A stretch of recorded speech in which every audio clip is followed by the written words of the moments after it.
What's good, Tiger Nation? What's going on, family? What up, Nook? What's up, bro? What's good, family? Everybody doing?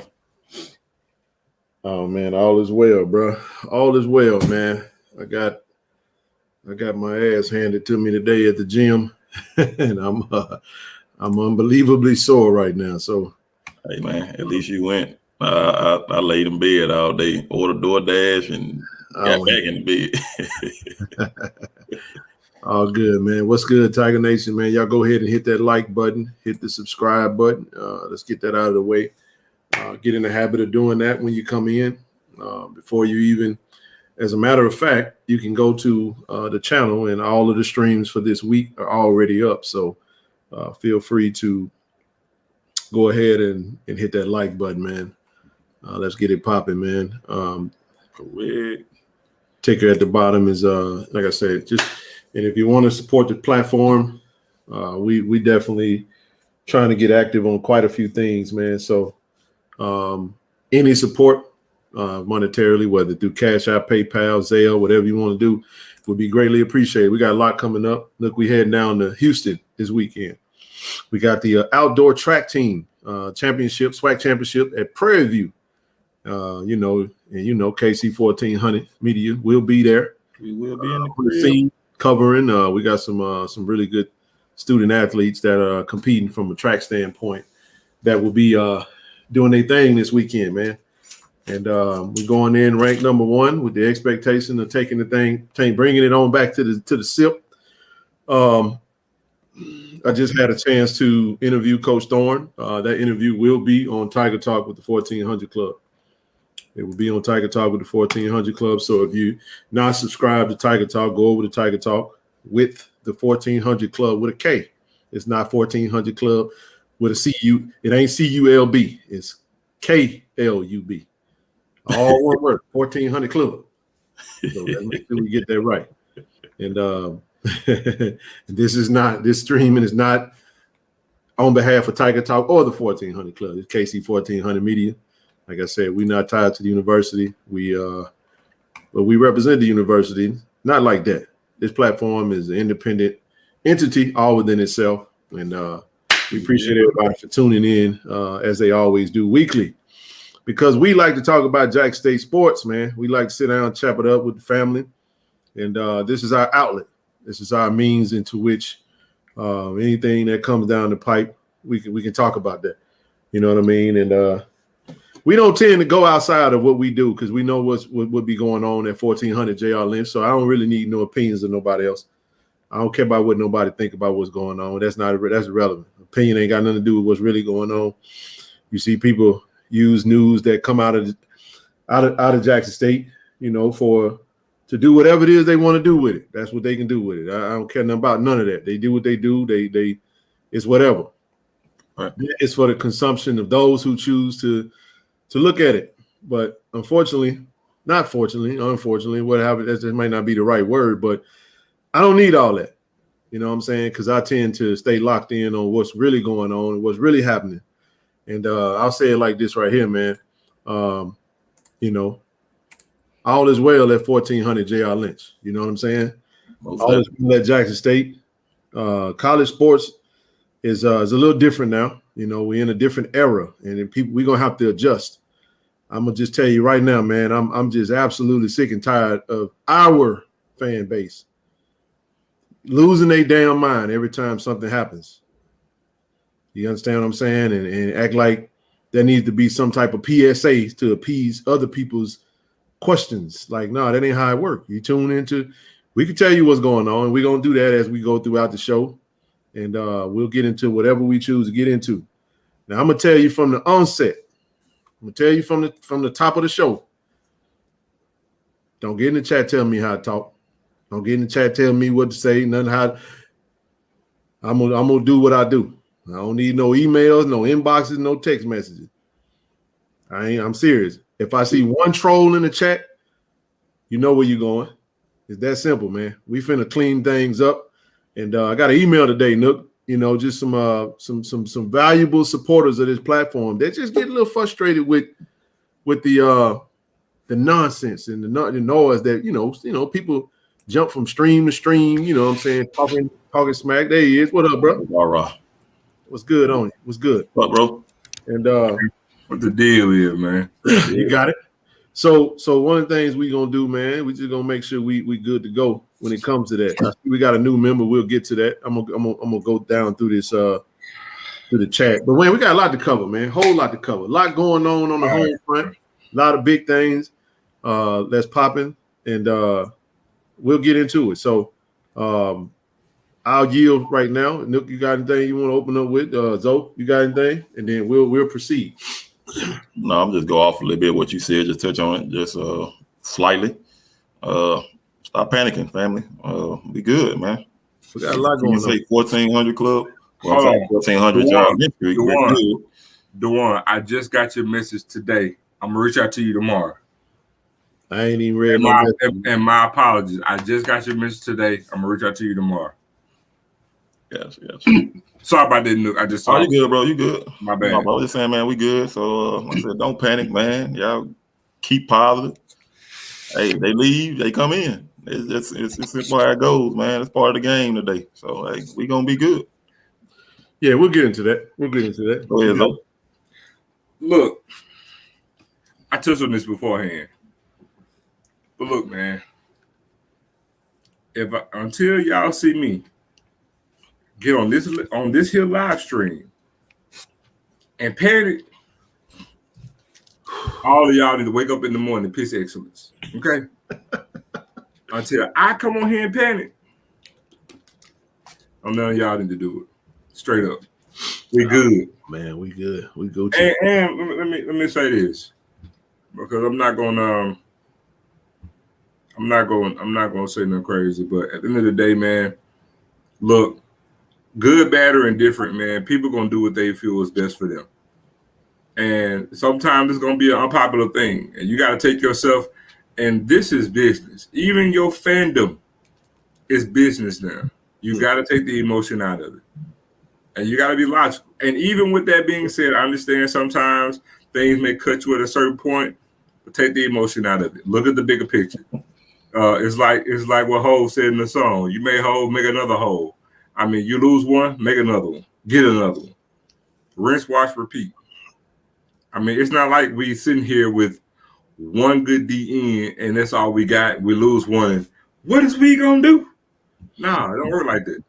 Yeah. Hey, we already got 670 in the room, man. Appreciate y'all for tuning in. I can tell you now, man, if you pulling up for some mess, this ain't gonna be the one that's gonna be what it's gonna be. We're gonna get into some real meat and potatoes of the state of what's going on at the university, state of, we're gonna talk about various different sports, and but we'll talk about some things as it comes up. But do me a favor, hit that like button, man. If you'd like to donate. The ticker at the bottom is gonna show you how to get into that. But yeah, man, we got a lot of areas that I want to cover, and then we'll get into the meat and potatoes of everything that's going on. I'm trust me, there's nobody that is, and this is the other thing that what annoys me more about when things happen at school than anything is the onslaught of just the amount of inboxes and text messages and calls. It just get. I just be like, man, I'm in church the other day, man. I'm in Bible class. You know what I'm saying? And I'm getting blued up. You know what I'm saying? Because somebody elected to, do what they felt was best for them. You know what I mean? And it don't make no difference how nobody felt about it. You know what I'm saying? One thing I'm not gonna do is I'm not gonna get into, anything that we couldn't do. I will say this though, had a great conversation with Coach TC Taylor today, and we may get into some of that tonight. And I felt really good after I got off the phone with him, and it really re-energized me to get focused on the mission at hand. And I'm gonna tell y'all right now, from the jump, our number one focus is those Jack State Tigers that's in the room. We're going to emphasize the entrances and those that are there presently more so than those that leave. You know what I mean? And I'm going to reserve a lot of things that I can say for a different forum, but you know what I'm saying? I'll just leave that at that, because one thing about me as a man, bro, you know what I'm saying? Y'all know I'm a principled man, bro. I stand on principle. You know what I'm saying? I move a certain way. And one thing I ain't never gonna do, I don't give a damn how much.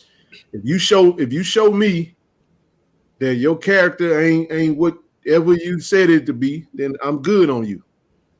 I ain't gonna change up. I'm not gonna go and denigrate nobody and say nothing stupid or nothing like that, because however I am with you, and when all things were sweet, I'm the same way when things go left or go right, however it is. But I reserve the right to proceed to deal accordingly if things ain't aligning. But that's just that on that. So we'll get into a lot, man, and then we'll go from there, man. But the biggest news of the weekend was not anybody that left the program. The biggest news was that we got an NFL draft pick in the 7th round, 245. This is the second one in the year, in 2 years, man.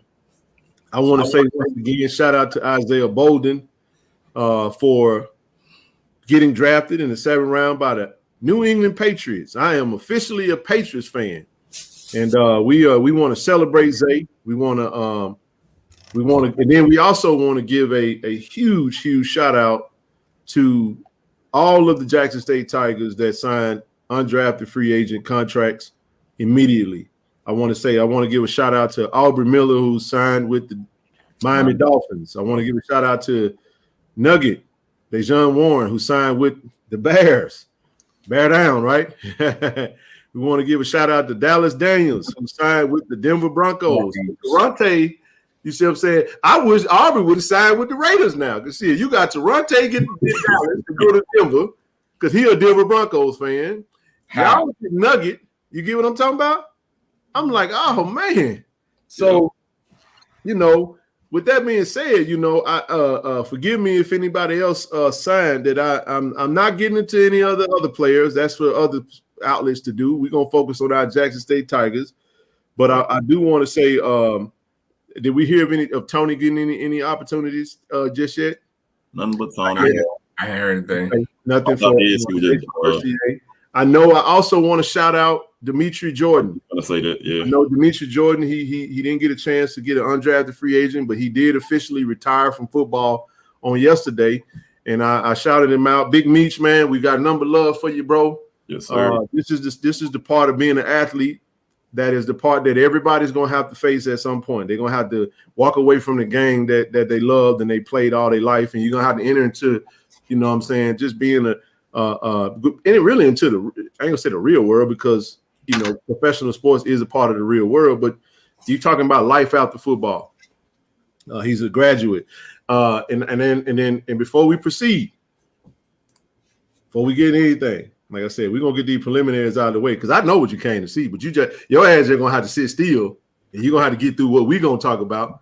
If you want it, then I try to tell you now. If you're here for some mess, hey. 800 strong just happened, baby. But guess what? We're gonna put in front of them. I want to say congratulations to all of our football Tigers, man, that graduated on Saturday.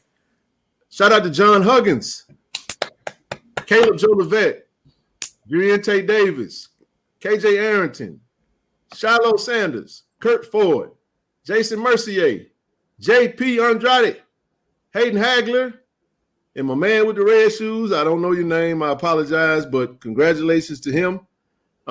These are all our football Tigers that did graduate on Saturday. And again, like I said, this is the thing about the exits that we have to make sure we put in perspective.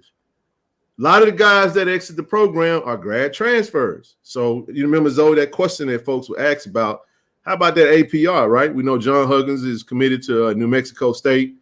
Caleb Jolivet still in the program. Tate signed with Texas A&M. KJ still in the program. Shiloh, in all intents and purposes, we know he's going to Colorado. Kurt Ford still in the program. Jason Mercier is going to pursue his professional career. JP Andrade is, I'm not sure. Hayden Hagler still with the program.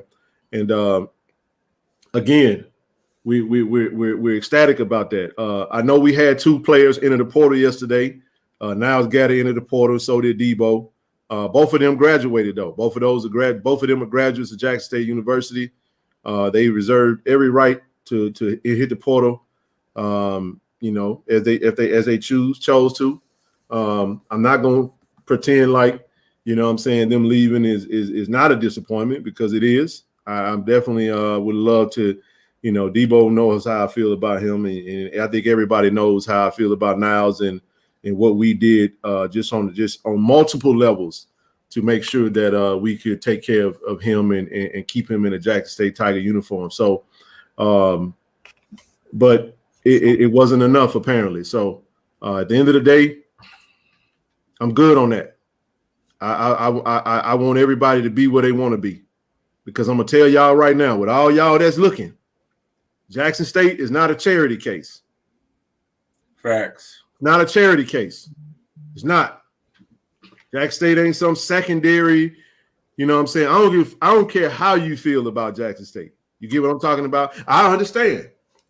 Because here's the question that everybody's saying: Why would Pokes leave? Fam, you had a big time first team all swag defensive lineman hit the portal today.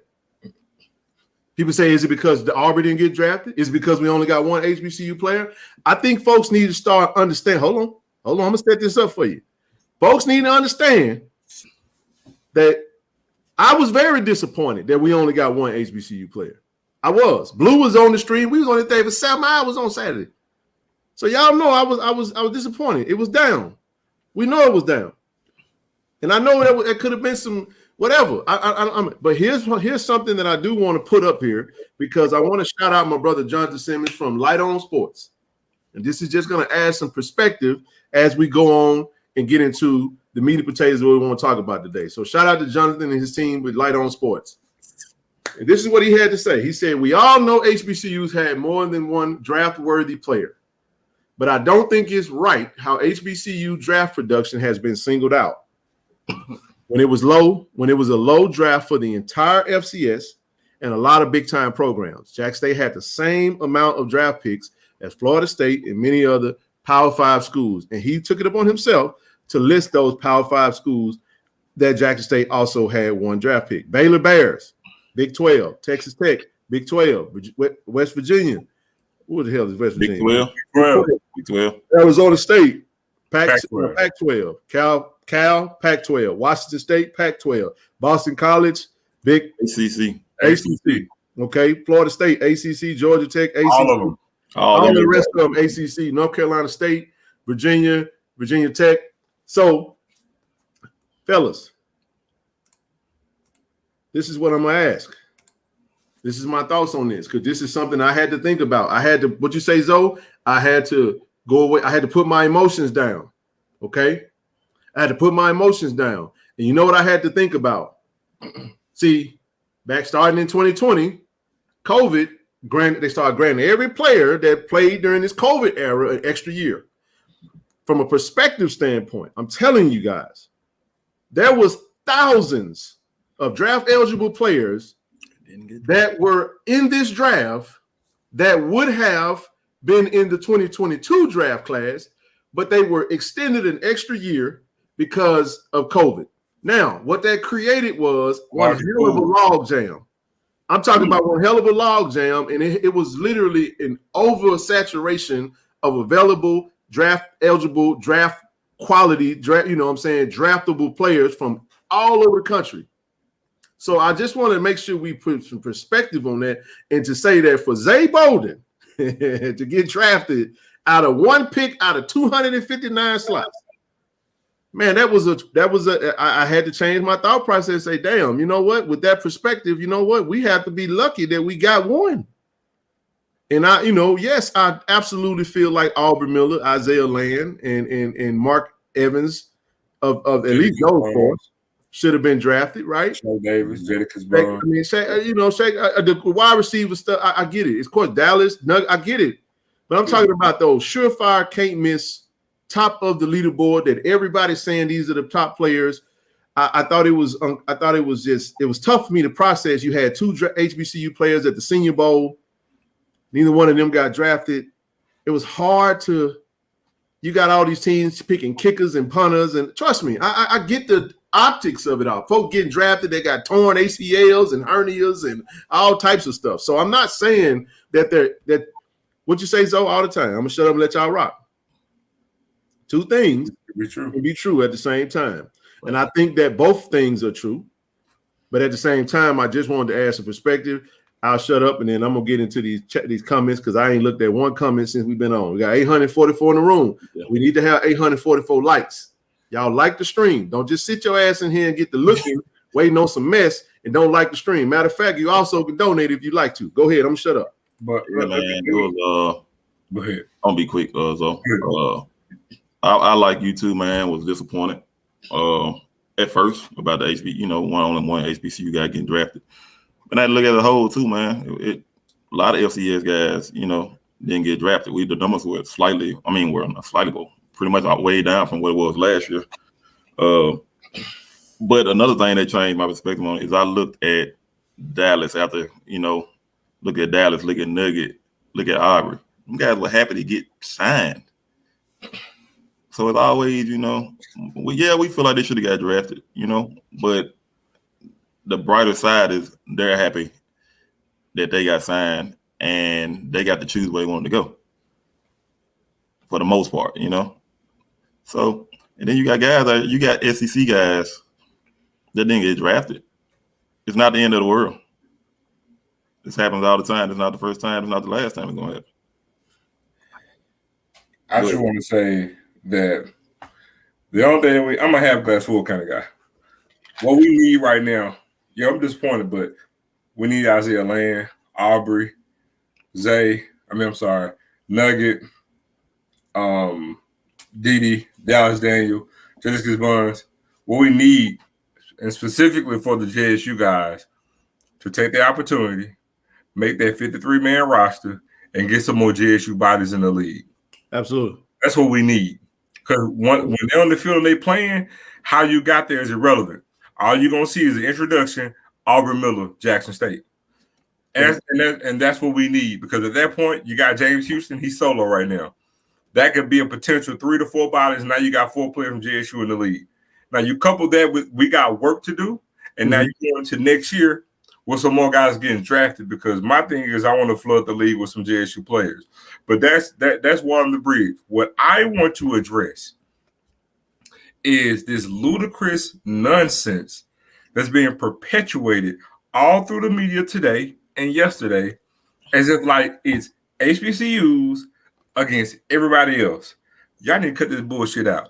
I said I won't cut, but the thing that's ludicrous about this is I see the rhetoric that, if it ain't, hey man, you guys need to go to HBCUs because they're not getting drafted and yada yada yada. And I'm like, okay, so I'm gonna bite on this ludicrous that y'all talking about. Hey man, did Troy have any players get drafted? I got time. Did ULM have any players get drafted? Troy had one. Huh? Troy had one. Troy had one? Okay, same number we got, right? HBCU. ULM didn't have any. How many did Georgia Southern have? Huh? How many did ULL have? I think they might got one. Okay, follow me on this. They had one, right?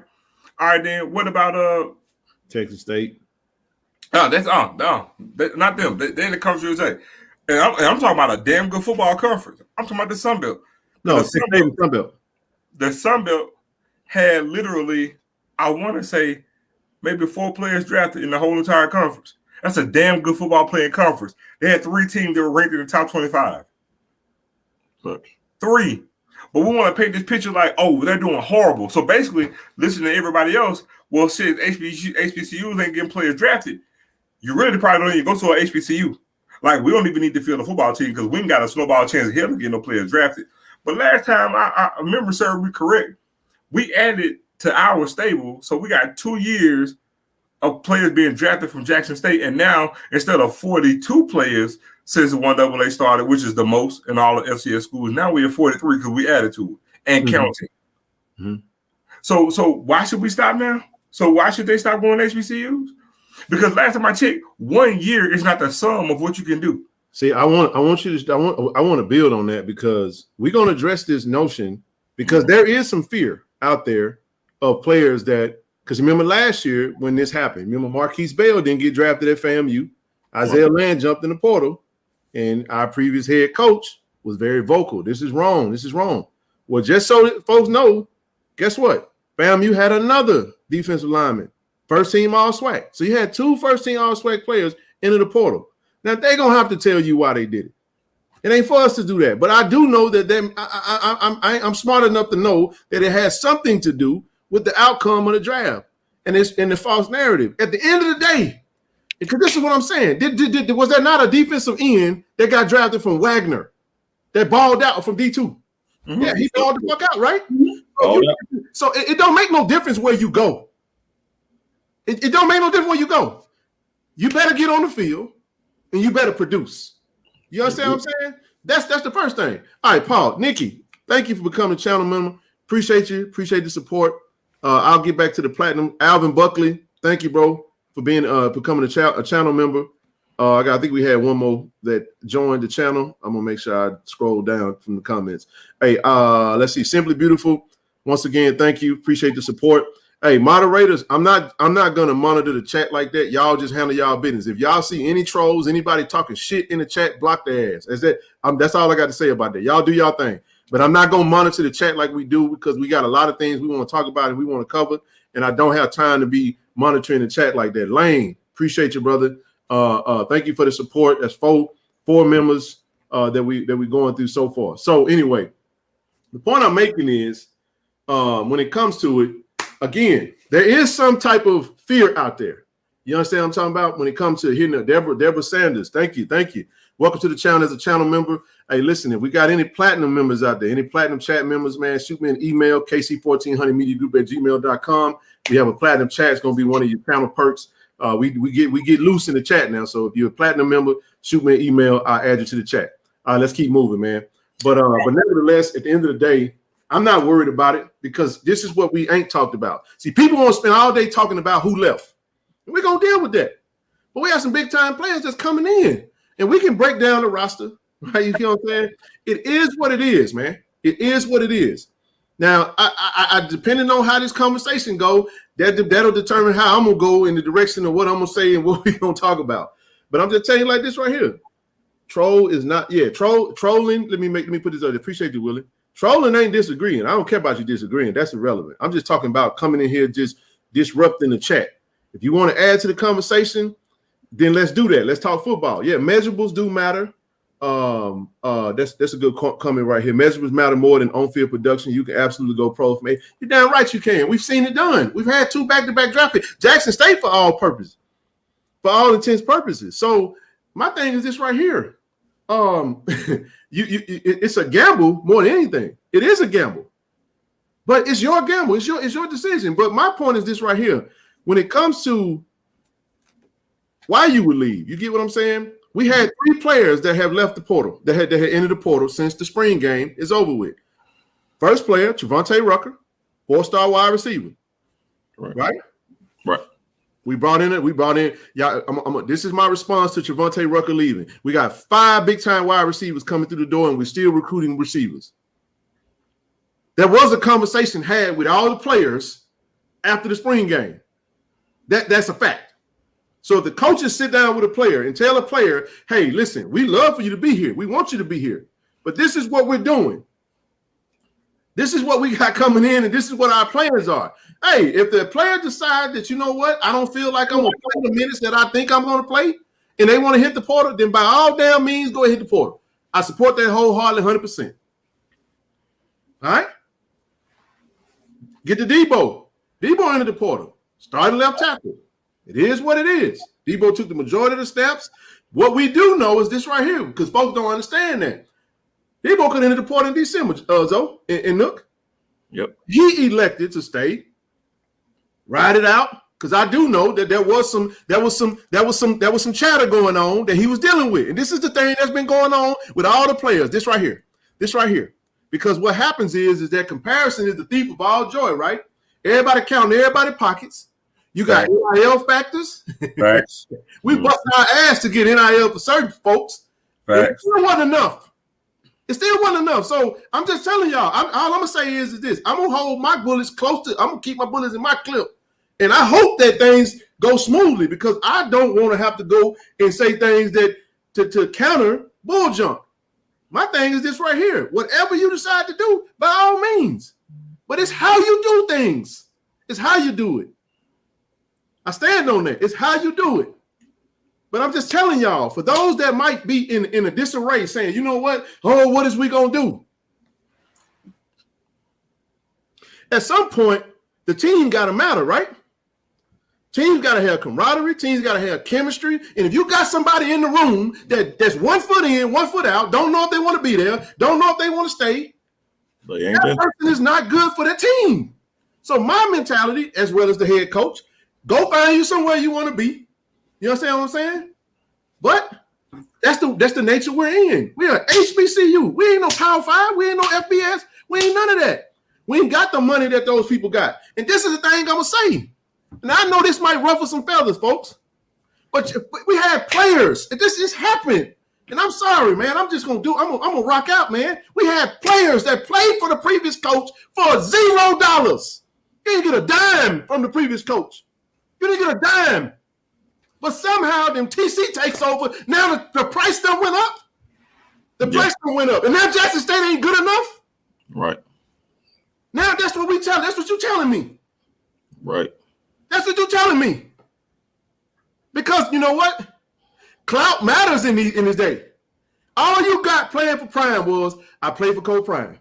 And you got the hype that came with it. But I'm just saying, when you go out there and you move, you just got to be careful with how you move. All I'm saying to you is, if Jackson State ain't the route that you want to go and you think that you got a better opportunity to go pro, hey, I respect that. Go do what you think. But don't sling no mud on Jackson State.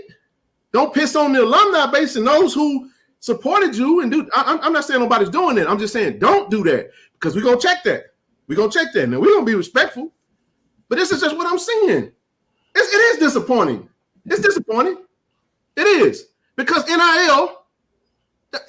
NIL stuff has really, Coach Prime, I know y'all don't want to Hey, but you got to see it because he got a quote. Folks say, oh, we don't hear what Coach Prime say. No, you got to see it because he got a quote. And he was right about, I'm going to say two things. Hold on, one second. I'm going to shut up, Zoe.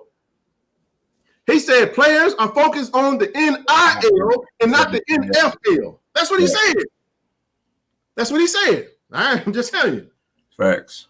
People might think I'm mad. I ain't mad. I'm passionate. I give a damn. And all you gotta do is you come check. Just check my credentials. You'll see what I do. I put action behind passion. This frustration from what transpired motivate me to do some more stuff. Well, y'all should see what we're doing now. You understand what I'm talking about? So all I'm saying is this right here. We gonna get it done. We're gonna get it going. I'm just telling you. So that's my take on that. It is frustrating to see, but that's the reality of the situation. And then guess what? I ain't telling no players not to go get no bag. If you can get a bag, by all means. We seeing people fumble the bag. Am I not right, Zoe? Stupidly too. Right. I'm talking about had a bag in hand, but they wanted a little bit more, and they fumbled the bag. Mm-hmm. I ain't gonna say no names. I ain't gonna put nobody business out there, but I guarantee you that's happening. And I'm gonna say it like this right here: every player ain't on the same journey. Every player don't have the same evaluation as the other player. But every exit ain't the same either. Every exit is not the same. No, you just got you got players that did, especially at HBCU when the funds are really not circulating like the big programs, and you got poaching going on. You got all that. I'm just saying, we've seen folks fumble their bag, and all I'm saying to you is this right here. At some point, it's got to be the main thing. Got to be the main thing. You know what's crazy about all this though? We done went 4 months, ain't played no football other than just spring stuff. Yep. Now I'm done with that. But that's my take on the exits. We wish them well, but at the end of the day, Jack State gonna keep moving, and we're gonna celebrate the big time players that's walking through the door. Because somehow, all of a sudden, today, man, we got big time players, and then. I guess it don't mean nothing. You get what I'm saying? Mm-hmm. And I feel this way. And folk know I don't mean no harm to nobody. But I stand on what I'm talking about, and I know what I'm talking about. I know what I'm saying. I know what I'm talking about. I know what I'm talking about. And that's something that everybody got to deal with. And Coach TC talked to me and Nook, said right up there. And this is not surprising to me. It's not. That man got to see folks gonna stop. No, this man. I'm just saying real quick. That man has said to us has happened. The man, everything the man has said has happened how he said it was gonna happen. And y'all think the man ain't got no, y'all think he ain't got control of the team? He's telling us what's gonna happen before they do it. He see them a mile away. He see him coming a mile away, said, that one there ain't locked in. That one there gonna leave. Yeah, he said, I wouldn't be shocked if that one there leave. And guess what? That one left, that one left, that one there did what he did. I'm just saying. I'm just telling you, the man,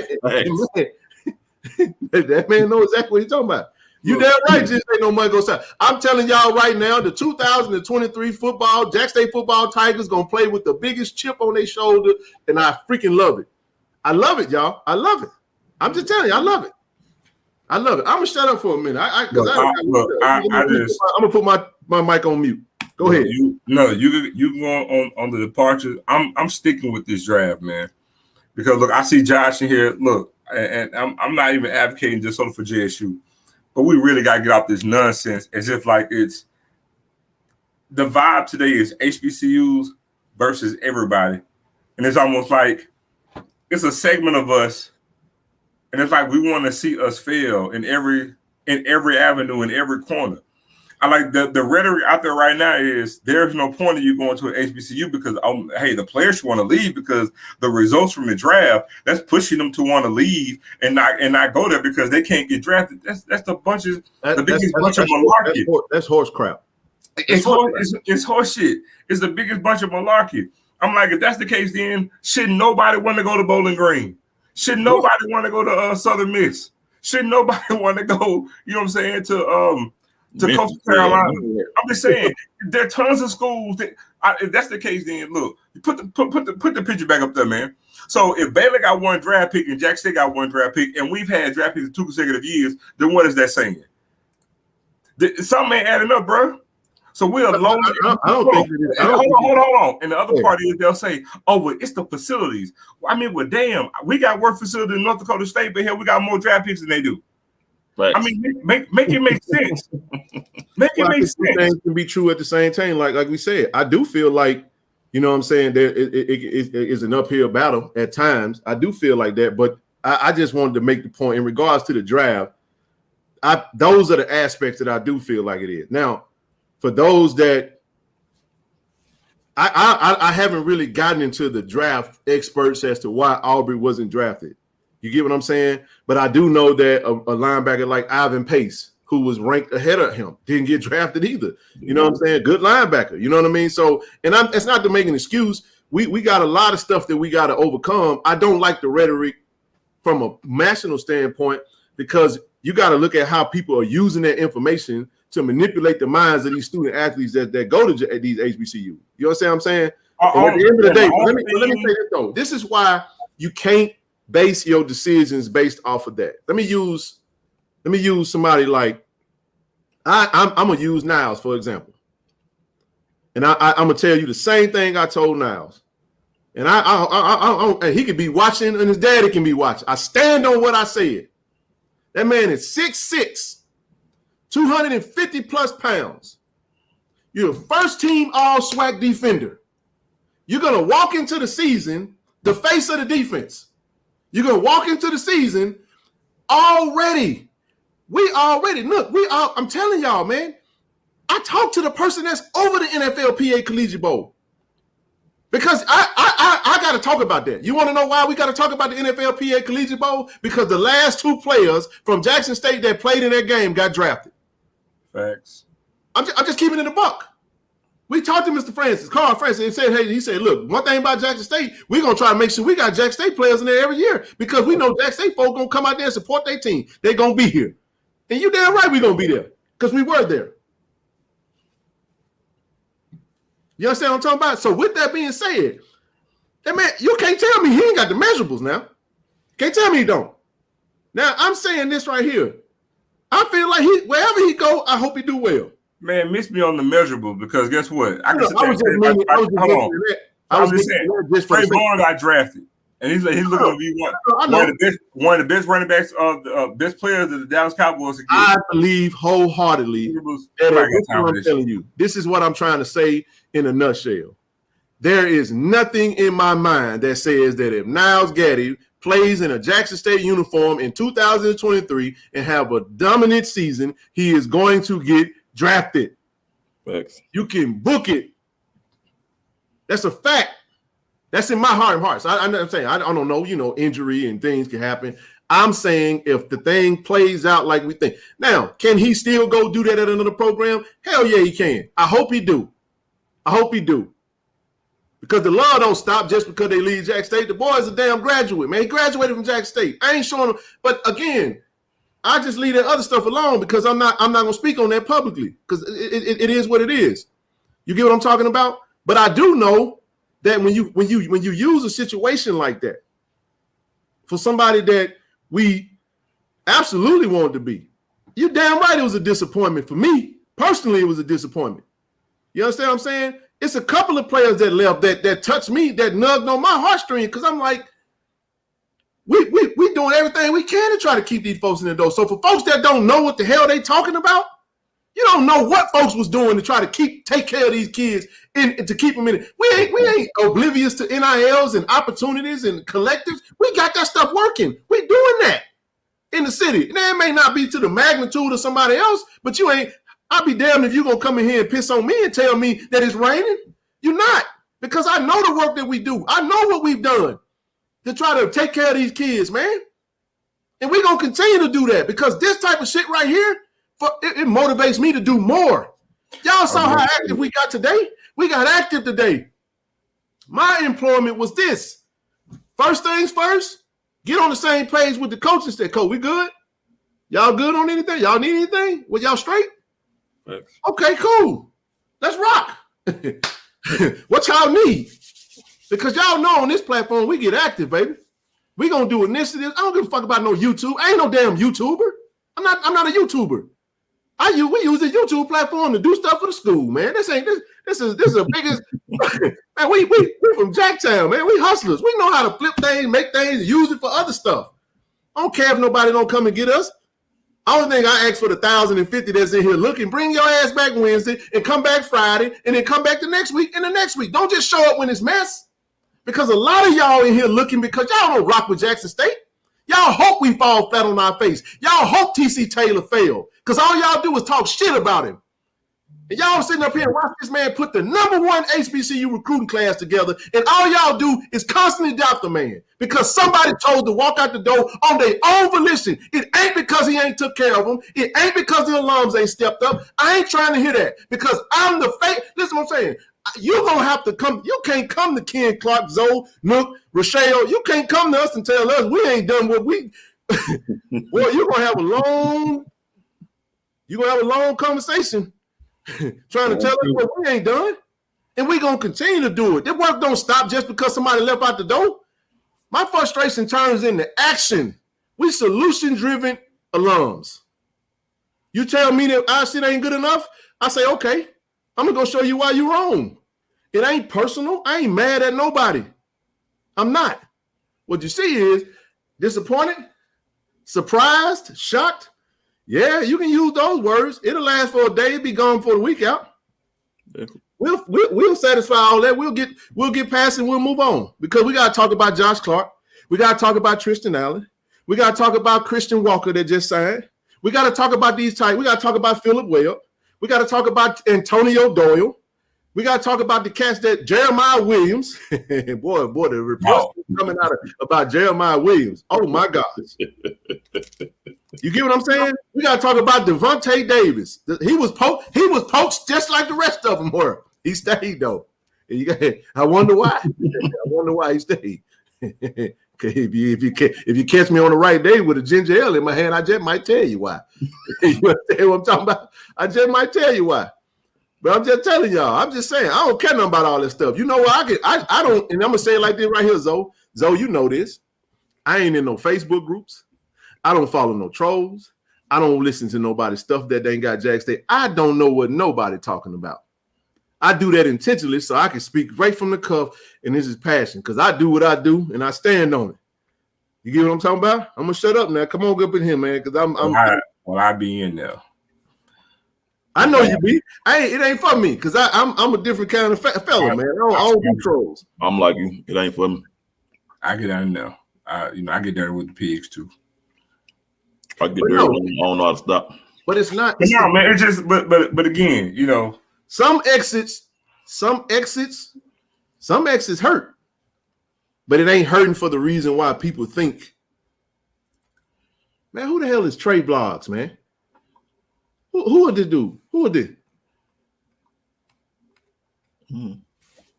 Hold on. Stop for a second. Hold on for a second.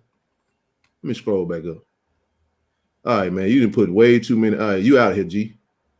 We're gonna send Trey Blogs to the Goulash. You ain't got to keep posting Tallahassee's address. I don't care about no team that ain't beat us since LeBron James was wearing that white suit to get drafted. Man, get out of here with that nonsense. It's English and Lane. I appreciate y'all, man. We appreciate it. We ain't trying to hear none of that. We can get on up out of here, man. My joker putting ducks in the chat. Man, you better stop playing with me. Come on. I hope everybody talk. Come on, show yourself, because y'all ain't talking. Y'all just sitting here looking. Hit the like button. Send a donation while you're at it. 500 looking. Come on. No, it ain't 500 looking. It's about 700 looking. That's it. 500. Don't put something in the pot. You see that? You see that? All right. Oh, better yet, drop the link. Hey, let's open it up. We'll get to. All right. Before we do that, we got a lot that we need to. Let me get through these preliminaries. Trying to get some equipment, y'all want to. We got 1,000. He ain't gonna take too much money to do that. Y'all put about real quick. While we talking about the exit, let's get on the entrances. We want to say a huge shout out to. We want to talk about Josh Clark, man. Big time commitment from Josh Clark. Hey Zoe, didn't we want Josh Clark, man, coming straight out of high school? Yeah, he spurred us to go over edge rusher. We're gonna be all right off the edge. I think we're gonna be okay. I think we ain't done yet. No, I think we ain't done yet. We want to welcome Josh Clark to the family, man. We want to welcome to the family, man. He transferring from Northwestern State, grad transfer, big time pickup for Coach Bradley in their defense. The defense is going to be something to behold. And then Christian Walker. I want to give a shout out to Blue. Blue texted me today, talked about Christian Walker. Christian Walker had a phenomenal career at Hoover High School, Alabama, but he also played for North Alabama. Now I know he was listed at Tennessee State last year, but another middle inside linebacker. He didn't play last year. But he got 1 year eligibility left. We got 2 grad transfers coming in. Listen, again, 2-time all-conference player, man. Led the team in tackles every year. Absolutely, man. 2 big-time pickups. So when we talk about those that exited, okay, cool. You add this to the likes of JJ, Zoe, who you big on. You big on Javarian Jenkins coming out of Pearl River Community College, or is that Jones? Which one was it? A bigger, faster Keontae Hampton. So you got JJ. Then you add Mr. Allen Walker. Allen Walker is a stud, man. You add Tristan Allen. Let's go back to it. We'll run back to it for those that looking. Y'all act like y'all ain't paying attention to this. We brought in Solomon Rogers from Charlotte. Then we bring in Douglas Fowler, O-line. Then we bring in James Graves III from Southeastern Louisiana, defensive lineman. DB, Jaheim Hazel coming in from Wofford. He should already fit in at Jack State because, they beat kick FAMU teeth in 38-0 in the playoff. Absolutely. St. Louis at tight end. Bryce Owen out of Raymond High School, linebacker. Tristan Allen, 6'4", 260+ pound defensive and edge rusher. You add that with Juice Jenkins, Jeremiah Williams, Devontae Davis. Like I said, Phillip Webb, Antonio Doyle, and others that are coming in that ain't listed just yet. Fabian McCray transferred from Northern Illinois. And then you bring in these. So don't tell me. This is on top of the already stacked signing class that Coach TC put together. So what he don't do is TC ain't losing no sleep over who walk out the door, because the coaches are too busy going out and recruiting the talent to replace the roster. And what we didn't realize we was going to have to do, we didn't know that he was going to have to basically flip the roster. Because, again, what he had to do is he got to get out of the room those that don't want to be in the room for real. Because if it's going to take this, and this to keep you there, then you don't really want to be there no way. You don't want to be there no way. That's just how they go. Now, that's what I had on that. Now, we'll get back to the draft, though, because you know what? Let's do this now. To your point, in regards to the draft, because I know we're kind of jumping around, but I wanted to touch on this. I wanted to show y'all this. These are the undrafted free agents that signed. The Los Angeles Rams signed 24 undrafted free agents. I'm gonna just list these schools of players that actually they signed. Incarnate Word, we know that's FCS. Oklahoma State, Arizona State, Tulsa, Mississippi State, North Carolina State, Louisville, North Carolina State, West Virginia, Princeton, Memphis, Boston College, Tennessee Martin, Central Florida, Kentucky, Florida A&M. Shout out to Xavier Smith for getting that undrafted free agent contract. Xavier Smith. Yes, sir. Shout out to Zay. Wake Forest, Bowling Green, Western Carolina, Youngstown State, Wake Forest, Rhode Island. A lot of FCS, but majority FBS, undrafted free agent. Anytime you start seeing the NFL bring in that many players, that I ain't never seen nothing like that, Zoe. Not that many. Not that many. That tells you that there's a lot of players that was eligible for the draft. I'm telling y'all, it was a log jam. So again, to get one player, shout out to Zay, man, that was big time. And then he got drafted in within the last 15 picks. We spent all day waiting on somebody to get their name called, and toward the end, that's what happened. One last thing I got. I want to give a shout out to Coach Otis Ridley and Coach Mo Harris, our offensive coordinator. They will be on the virtual coaches clinic on May 9th. What day is that? That's that next Wednesday, I think. That's next Wednesday. Tuesday. Next Tuesday? Isn't it? Yeah, next Tuesday. Okay, next Tuesday. My mistake. So next Tuesday, virtual coaches clinic, 7 p.m. Eastern Standard Time. That's at 6 p.m. if you're in Jackson. At 4 p.m. my time, Coach Otis Ridley, Coach Mo Harris, they will be on the virtual coaches clinic. If you want to tune in, we'll come back to you guys to cover that. One last thing we do want to mention, we want to send a huge shout out to Miss Deja Rogan, man. Not only was she the MVP, she's the regular season MVP. She balling over in Serbia, man, but she's the regular season MVP in Serbia. She was the best scorer. She's the first in steals. She's the defensive player of the year. My goodness, what does she have to do to get a WNBA contract? As a rookie. Just don't know no CBD oil, though. Don't touch that. Rookie. And with that being said, fellas, I'm gonna go ahead and open the chat up. If anybody got anything they want to add to this conversation, feel free to come on up, express yourself. Hey, the platform is open. We don't mind nobody coming up. Anybody, just as long as you come up respectfully. What I do ask you to do, show yourself on the camera, because I ain't no trolls when you trying to do that. Hey, Blue got a tracker. Shout out to the Blue Blood. Shout out to Blue. He put the work in. Blue sat on that live stream with me for hours. Thank you, Blue. I appreciate you. Nobody works harder than his brother right here, making sure that we get all the updates that we need from the FCS. He put over 140 FCS players were signed as undrafted free agents or received mini camp invites. So imagine the number, including FBS players. But again, come on up, say what you got to say, and then we'll move on to the next person. First man up, Doc. What you got, bro? How you doing, man? I'm good, y'all. How y'all doing tonight? Hey, you see how we doing, bro? Hey, man, look, bro, you preach your truth out there, man. So I give it up to you. My thing about it is, of course, y'all know I'm a Cowboys fan, so I'm happy that we got Isaiah Land come in to to prove himself to the team. I've already said on my show, like, it's that we got a FAMU lineage. You know what I'm saying? Bullet Bob Hayes, Big Nate Newton, of course, Marquise Bell, and then Isaiah Land. So, you know what I'm saying? Four Rattlers. And it's not just, I know that is, your show's Jackson State and everything, but it's still all about HBCU for these young. Not tonight. We happy for them, but yeah. Let's get back. I'm also happy for all the guys from the university that got they just do. You know what I'm saying? With their undrafted free agent. Of course, they getting drafted by New England. That's a good thing for us. But I think I sent you a quote. Mr. Ford said it earlier tonight.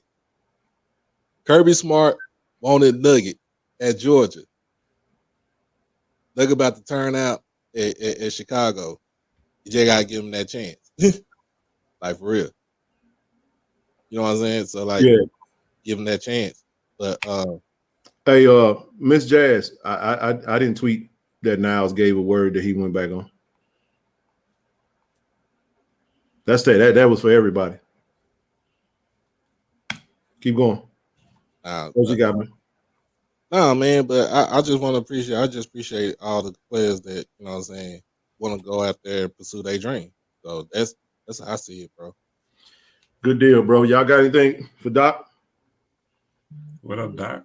What's up, Zoe, man? Good deal, man. let's keep it moving, bro. Anybody, y'all come on up if you want to come up, man. But appreciate you, bro. We're gonna keep rolling, man. Keep doing what you do, and y'all know, you know how it is, man. You know we rock with you. We support you. Appreciate you for all the support, bro. Already. Same to you, man. All right. Man. All right, Joe. We can get back on what you was on. No, man. It's just, you know, I can't stress it enough because again, it's a lot of us in the chat in the comments, man. I'm talking about. I really couldn't just get into it like I want to, man. You know, be on the truck all day. But I'm like, man, I get off of it just like, man, what are we doing?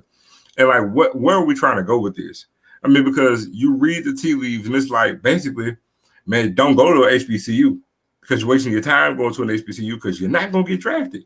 And I'm like, how can you really say that? I was like, you had something to get drafted last year. Let me just say this. I don't care if we were loaded with talent. We're not going to be in the days where we're finna sit here and have, you know what I'm saying, 20 to 30 draft picks. Is it possible? But it's highly unlikely. But we're not getting there. Josh, the man. Hey, HBCU. What up, fellas? Got the best show on Twitter, man. The man himself. What's good, brother? Man, dog, listen, man. After y'all done with the Orange Blossom Classic, what we got to do to get a home and home? Blue Blossom. What? The Blue Blossom. Man, listen, y'all know I ain't getting in the middle of that. There ain't nothing to get in the middle of. We 3-1 in the middle of that. Listen, once y'all done with that classic, what we got to do to get a home and home, dog? I would absolutely love that. I would, bro. I would love that. Hey, well, first things first, we gotta get to the East Coast, man. Come over there and watch one of them games. Same, dog. I gotta do the same thing, bro. I gotta do the same thing. I gotta get down to Jackson. We have to do it. We told you we're trying to get out there for a bye week. We got two this year. When y'all first bye week? September the 33rd. I'm getting serious. September 30th. That's a home game. That's a home game. Who y'all playing? Give me 1 second. Hold on. Let me know. But look, I'm in LA. I'm in LA the 16th, Ken. Don't treat me like a stranger. Hey, and I'm in San Marcos, bro. I can't. We got Texas State, and I'm hosting a whole lot of it's going down in Austin, Texas. See how you do me? See how you do me? I'm coming out to the West Coast. We leave. Hold on. Campbell, North Carolina Central game. What date is that? That's the weekend y'all off. Oh, we there. It's at the crib this year. Yeah, them busters got to come to us. Hey, them busters got to come to us. We there. Yeah. We bringing the whole crew, the whole KC 1400. John, we said this in the offseason. It was like this year on a bye week, we got to go to a MEAC game. Y'all did say that. And if you going to go to one, this definitely the one to go to. We coming. And this is going to be a good game, bro. We owe them something. We owe them something. We finally get to go to the North Carolina Central game. That's going because listen, I got to give it to you. Y'all got the best quarterback going into the season right now. And then listen, I like my quarterback. Jason Brown in here somewhere. I like my boy Jason Brown, but I know he got to put it together. I like Jay Brown. But respect to the Celebration Bowl champion. I ain't gonna be disrespectful. The boy's a baller. The boy's a baller, man. He's a baller. Davis Richard. Who's that lineman y'all just lost? Oh man, he transferred to us from Navarro College, man. He's a senior. He's a senior, but I mean the truth is that he really kind of got Navarro Junior College. Well, he might have been a teammate of Kurt Ford. We might be bringing him to Jackson. I don't know. That wouldn't be actually, and we don't have no hard feelings. I talked to the coach. We don't got no hard feelings about him leaving. He really kind of sort of got recruited out. We got two guys we're getting ready to announce that we brought in. Up front, big fellas. So you telling me HBCU recruiting still up now? Yeah, we still booming. I don't know what that's the whole point. Is always trying to make money, man. We gotta get. Man, I don't know what these folks talking about, man. Listen, dog, and it ain't even. And you know what, Ken? Not to go against what you guys were talking about earlier, because that was y'all made some a hell of points, right?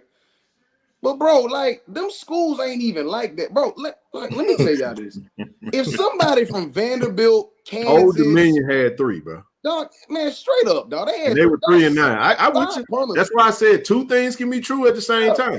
Like 5 punters got I'm gonna drafted. shut up. When we talked start about that doing too. that, when we start doing that, I'm talking about as early as like the 3rd, 4th round. I start seeing punters and place kickers coming out the board. Oh, So I already know, but it just was an oversaturation. It was an oversaturation. You had a whole bunch of guys, and these GMs, when they in them boardrooms, they looking and they going down their board, and they doing like they doing corporate America. They looking at the names, they looking at the names on that resume and looking at the names on that diploma.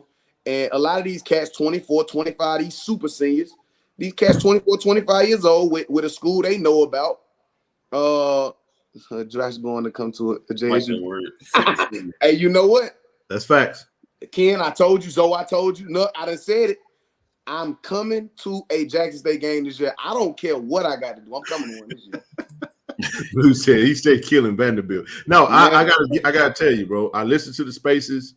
Yeah. I didn't want to come up. I just wanted to listen because I wasn't in the best mood Saturday. I wasn't either. I wasn't gonna do a show. I felt bad, bro. I really did. But keep going. I wasn't gonna do a show. I want to hear from Doc. I mean, not Doc, DJ. What's up, bro? And Mr. Bakari. And I got Sir Retro. I see you in the room, bro. I'm gonna bring you up and just say, go ahead. Yeah, but Ken, basically what I was saying was, man, listen, we got kids that if you putting in a request or you trying to holler at our coaches, you coming from Vanderbilt or Iowa State or Kansas or Utah State, we not picking up the phone for you. I'm just keeping it real. We ain't paying nobody picking up the phone for y'all. So we booming and bunking at HBCU right now. And I don't care what nobody say. Yeah, we had a year where we got a guy. We still got a guy. We still got a guy, a very versatile guy. Isaiah Bowden is versatile. He is, bro. I thought we was gonna get 4 guys. I swear I did. I thought we was gonna get 4. I thought we were gonna get 4. I thought we was gonna get 4. I did too. But the fact of the matter is that right now, this is the best time to be playing HBCU. You got multiple pro leagues. Cass can go get that paper. All right. I got a question for you because I want to know your thoughts on 2 big-time first-team All-SWAC players entering the portal. Fact. Out of the circulation of the idea that there might be a fear of not getting drafted being at HBCU. Debo Hayes. Not Debo Hayes. Niles Gabby and the defensive lineman from FAMU. Both of them were first-team All-SWAC defenders. Man, okay, here's my thoughts. I'm going to keep it short and sweet. All right? Listen, parents, athletes, kids coming out of high school, mess around and miss this train you want to. It's some stuff I'm having conversations. Listen, for y'all who don't know, on a day-to-day basis, I'm in media for real. Like, that's what I do for my job. Yeah. So there's some conversations that I done had with some platforms, some networks. Miss this train if you want to. Now listen, if you feel like you're gonna go somewhere else and that's gonna get you a chance to go to the league, go ahead. But if you miss this train, this gonna mess around and be one of them situations where you're gonna be like, God darn. I'm telling you now. I'm gonna address this comment, and I gotta say this. Bro know how I feel about him, and we had multiple conversations on yesterday, and we talked, and but when this is one thing you gotta say, man, we all been 21, 22, 23 years old. And y'all know when you're a young man and you want to make your own decision, sometimes you put parents in tough spots. Facts. You know what I'm saying? And I ain't fault nobody for nothing. You know what I'm saying? It ain't that. It's not that. It just they know how I feel. They know what it is. It is what it is. It's love on my end. I really wish bro well, because at the end of the day, in regards to Niles, I don't want to let this slip, y'all. Niles is a Jackson State alum. Don't make no difference how you feel about what he did yesterday. That diploma. Jackson State. That diploma. Graduated from Jackson State. Yes, he did. So did Debo Hayes. Both of them are Jackson State alums. So when the dust settles and whatever they decide to do, at the end of the day, they still going to be JSU alums. So I hope you go and get whatever you're trying to get. Come on back and put in the pot. Donate. Go get that big $1 million check. Go get several millions, matter of fact. And come back and put in on some over at the university. So whatever you felt we were lacking, You be the change. That was the point I made yesterday because I said, we ain't forgot about Shiloh. That's my dude right there. I love headache game. See, Shiloh, my guy. We got us one. We couldn't get Shador, but damn it, we got Shiloh. He cool as face. That's my boy, man. He a rich kid too. Hey, I'm like my man off what they was Coming to America. The boy got his own money. I see his own money. He got his own money. I'm just saying, we got us one, goddamn it. And Shiloh is type of cat that I feel like in the long run he will come. Shador too.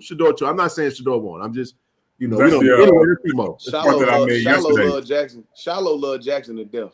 Shiloh Jackson dude, man. He really is. That's the one that I was making yesterday because I was like, the actual first stewards of any football program is the players. Mm-hmm. And so now when you're talking about having a renaissance of players going to the NFL, that's why I was hoping we got 4 players drafted. I'm like, if you got 3 JSU players drafted, they're going to have some success. If you get more players in the league, now there is no excuse. Now you can do the same thing that these players at these Power 5 programs do. I'm going to donate $1 million to renovate this locker room. Or I'm going to give this money to do this for the football program because you are the first set of stewards for that football program. You're the one. That's why you don't want to mistreat a player that make a decision, a business decision. One thing I ain't about to do is I'm not going to sour a relationship because someone did, because this is what I ain't, Josh, and DJ and Mr. Picard. I'm not self-centered and I'm not selfish. It's not all about Ken. I can be emotional and still want the best for the young man. You get what I'm saying? I'm still big bro. I'm still there. You understand what I'm saying? I want you to go. I really want you to get what you're supposed to go get. Mm-hmm. But God damn it, I hope you don't mess it. I really hope you get what you want to go get. You see what I'm saying? I really do. That's where I'm at. That's where I'm at. I want you to win more than anything. But I don't want you to have the fear of missing what's getting ready to come. I don't want you to be upset about what's getting ready to come because what's coming, man. I know old buddy that's out there in the mountains. He say we coming, man. Listen, dog, this ain't no game, man. I promise you, it's some companies and some people who really want to be in bed with HBCU right now. If I showed y'all half of my phone right now, they want to be in bed with us. And so whether it is, dog, it's so many people I met last year just through the Celebration Bowl, which we did happen to win, by the way. But hey, we got to go ahead and bump you out, man. Go ahead and make this fast. You know nobody. Don't go to the boot line. Don't play. I love y'all to death, man. I just had to jump up and show my family some love, dog. Zoe, stop running, Zoe. Stop running. And I heard you be on that game too, Zoe. Hey, heard you on the game too. Hold that thought, and let me get over to Mr. Bakari. I know he's been waiting patiently. And DJ, you up next? Hey, and I'm gonna hit you up, John. I gotta hit your line. Cause we come. Oh yeah. Bakari, what you got, brother? What's up, man? How you doing? Doing well. How you doing? What's going on with you? Wonderful. I'm doing good, my man. I'm doing good. Look, I just wanted to let you know, look, man, I appreciate the work y'all do. By the way, I was here all weekend with you too, man, on his the whole while you was live, I was on here with you. And I was hoping we got I was hoping we got 2, 3. I just knew Aubrey was going. I'm glad to see Isaiah Bolden. He got drafted. That's good. But you know what though? I think Aubrey Miller, Nugget, I think they're gonna play with a chip on their shoulder. Oh my God. And I think they're gonna show. What they made of, and I really think this by design, not just to run some of our players away from HBCUs, but they want to be able to get us cheap. I was listening to a guy earlier, and he was he was a Dolphins guy, and he was talking about how the first person on there undrafted, how he was bragging on Aubrey Miller, said he was a priority. He was a priority undrafted free agent. Said the first one they went out was him, according to this guy, right? He said he was a priority. So if he was a priority, that means you wanted him, so you should have drafted him. So that means you want to be able to get us cheap. But you might be able to get him cheap on that first contract. But when he go do his thing. Hey, pause on something real quick. I just want to say something real quick because we got more people in here than we normally have. We literally over 500. Do y'all do me a favor? We trying to get to 5,000. If you're not a subscriber, go ahead and subscribe to the channel. go ahead and hit the like button. It's all love, man. We're gonna keep it real. We're gonna get a little edgy, but we're gonna give it to you raw. I do have a point in regards to that, Bakari. The thing I want to say, because I had a conversation with Big Daddy. Because speaking of now Gaddy, I talk to Dad all the time. We weren't talking about him though. We was talking about the draft. And this is what he said. He said, I'm gonna just quote him. He said, now listen, you got a lot of third year, second year, third year, fourth year guys that's gonna get cut. Because what's gonna happen is these teams are gonna have the opportunity where instead of paying this person $1.5-2 million, I can get the same quality or level of talent, cut him, bring in this undrafted free agent, sign him for $750,000.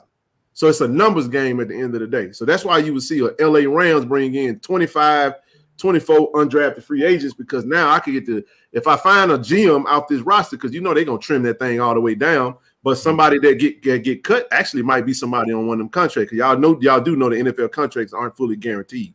So they do play that game. So I appreciate you for making that point, because that's a great point. Because listen, Aubrey and Blue can tell you this. Nook, soon as they announced that last draft, Blue had announced just like that. Aubrey just signed with the Dolphins. That's how quick it was. Mm-hmm. And then Josh, you had KJ on talking about how after the fourth round, they already in negotiation with these contracts. It's already been, they already kind of got an idea where they're gonna go. And I know somebody was telling me, they was like, you almost don't want to get drafted toward the end. It's a double-edged sword when you say that. I'm sorry. You're not going to tell Zay Bolden that he would have rather got signed as a free agent, or would he have rather have that moment with his family where he got his name called in the 7th round, 245th pick. Every pick is slotted for a certain pay scale. Every pick in every round is slotted for a pay scale, but that ends after the 4th round. Absolutely. From round 5 through 7, it's just a pick, and they have a certain scale that they may want to try to sign you at for a dollar amount. But there are no $1 million contracts or anything after that 4th round. That's it. Hey, Brother Bakari, on you, and then DJ. I want you to finish up your point, then we'll move on to DJ. I appreciate you, man. I know you say you're going to give us a couple minutes, man. I just wanted to come and let you know I was up here with y'all all weekend too, watching, and I just want to tell shout y'all out, man. Y'all keep doing the good work, man. I keep watching. Y'all keep doing the work. Peace and one love. Yes, sir. Thank you, brother. Appreciate you. DJ, what's up, bro? I know you've been waiting. What's good, man? I've been waiting for this shit. I ain't gonna lie. What's good, brother? I've been waiting on this. DJ got the DJ on camera tonight. That's what I'm talking about. It's serious when I'm on camera. Shit. I did my research. What's up, he says? Like Darius Leonard, Hargraves, and many current NFL players, they were all Americans for multiple years, putting in that work, standing out.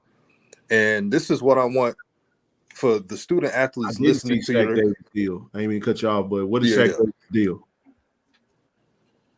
He got the highest deal for all the undrafted free agents. I think his is like $236,000, I believe. Oh damn! Okay, keep going. For all the student athletes thinking about transferring right now, just because you go to FBS doesn't mean you're guaranteed to get drafted. You're not guaranteed that shit. This is not easy. They think they could go and do 1 year in an HBCU, and that 1 year is good enough for them to get drafted. That's solid, bro. 216 guaranteed. Keep going. They think that 1 year is good enough, so they lose hope, and then they say to themselves, "Hey, let me go to the FBS. Let me try my fortunes there." But if you don't get drafted and you play at a place where you don't have that HBCU love, then you're going to start regretting your decision. Yeah. So I want these athletes to analyze everything. And I also want today's athletes. He said video game narrator. Shout out to Jesse, man. Jesse here, man. I do voiceovers on the side. Man. He said video game narrator. But all I'm saying is, before you make a decision, man, don't try to listen. What's up, Jaron Jones, man? That's got a Florida State guy up in this thing, man. What's good, brother? From the SIP, dog. From the SIP. How you doing, Jerry? What's happening, brother? Appreciate you for tuning in tonight. Keep going, because I want to get to Sir Retro in the chat. JSU by 40, man. Come on in. Go ahead. All I'm saying is, to make it to the pros, it's not a guaranteed and it takes time. So don't give up on HBCUs just because things ain't going your way or you're not getting the looks from NFL scouts. It takes time. Again, the brothers I mentioned, they put in the work. They were All-Americans for multiple years. Some of them were All-Americans for 3 years. So everybody think they could be a Tank Dell. And I'll say this too. DJ not cut you off, but yeah. He said, "Hit the finisher." I'm gonna do it. I'm gonna do it for Jesse, man. I'm doing Finish him. Tell him. Damn, bro. Like, y'all stop, man. I'm trying to stop interrupting DJ. I promise. I'm gonna stop looking at the chat. Hey, I'm enjoying this, man. I'm enjoying this. And too, man, you gotta. I don't know if he did he share it with. I don't know if he was an injury. Oh yeah, James did go to Mississippi State, but James Houston got drafted last year, and guess what? James got cut. Yeah, he did. James got cut by Detroit Lions. He was drafted. He got cut, and then he made the practice squad. Practice squad, balled out. Week 12. Week 12. And you know what? What James Houston did was an anomaly. Because even those guys who get picked up off the squad, they don't play as much as he does. Mm-hmm. Mind you, the guy got on the field after week 12 and couldn't come off and set a streak for consecutive games with a sack. I see K5 in this thing. What's happening? I got all my guys in this thing. K5. Hey, everybody hold on. Sir Retro, what you got, baby? What you got? Yeah, y'all already know, baby. It's a Margo from the Jack, Sir Retro in the chat, man. Hey, look, what's going on? Hey, Sir Retro, before you finish, don't tell Josh how many points we're going to win by. Man, JSU by 150, man.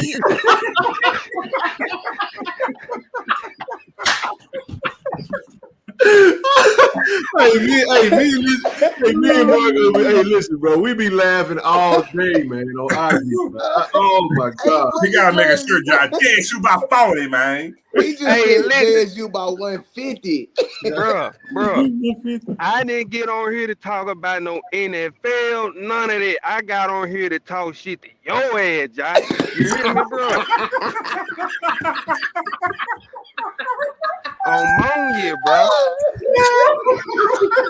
Hey, that was personal right there, dog. That was personal. Hey, yo, oh my God. Let's do it. Oh shoot! All right, let's get to it. So what y'all gonna do, bro? Hey, look, Jason Brown on top, man. We ain't worried about Darius. You hear me? Davies, whatever his name is.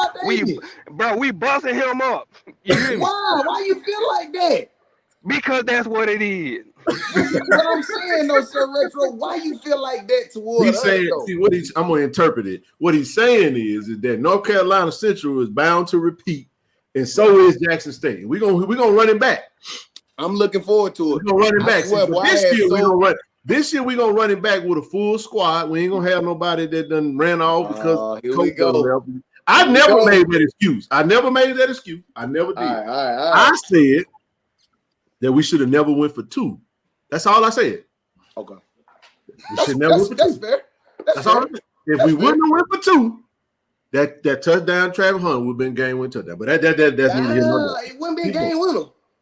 Because we still got the ball last, ladies and gentlemen. No. Travis scored with 0 seconds. He scored with 0 seconds. He got the ball last. But he scored with 0 seconds to take it into overtime. No. I'm saying we go for 2.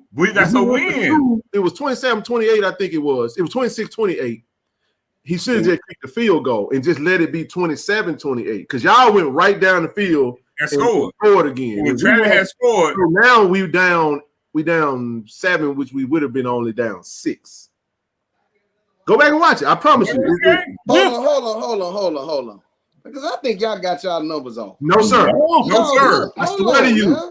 Listen to this. I'm gonna take this stuff further.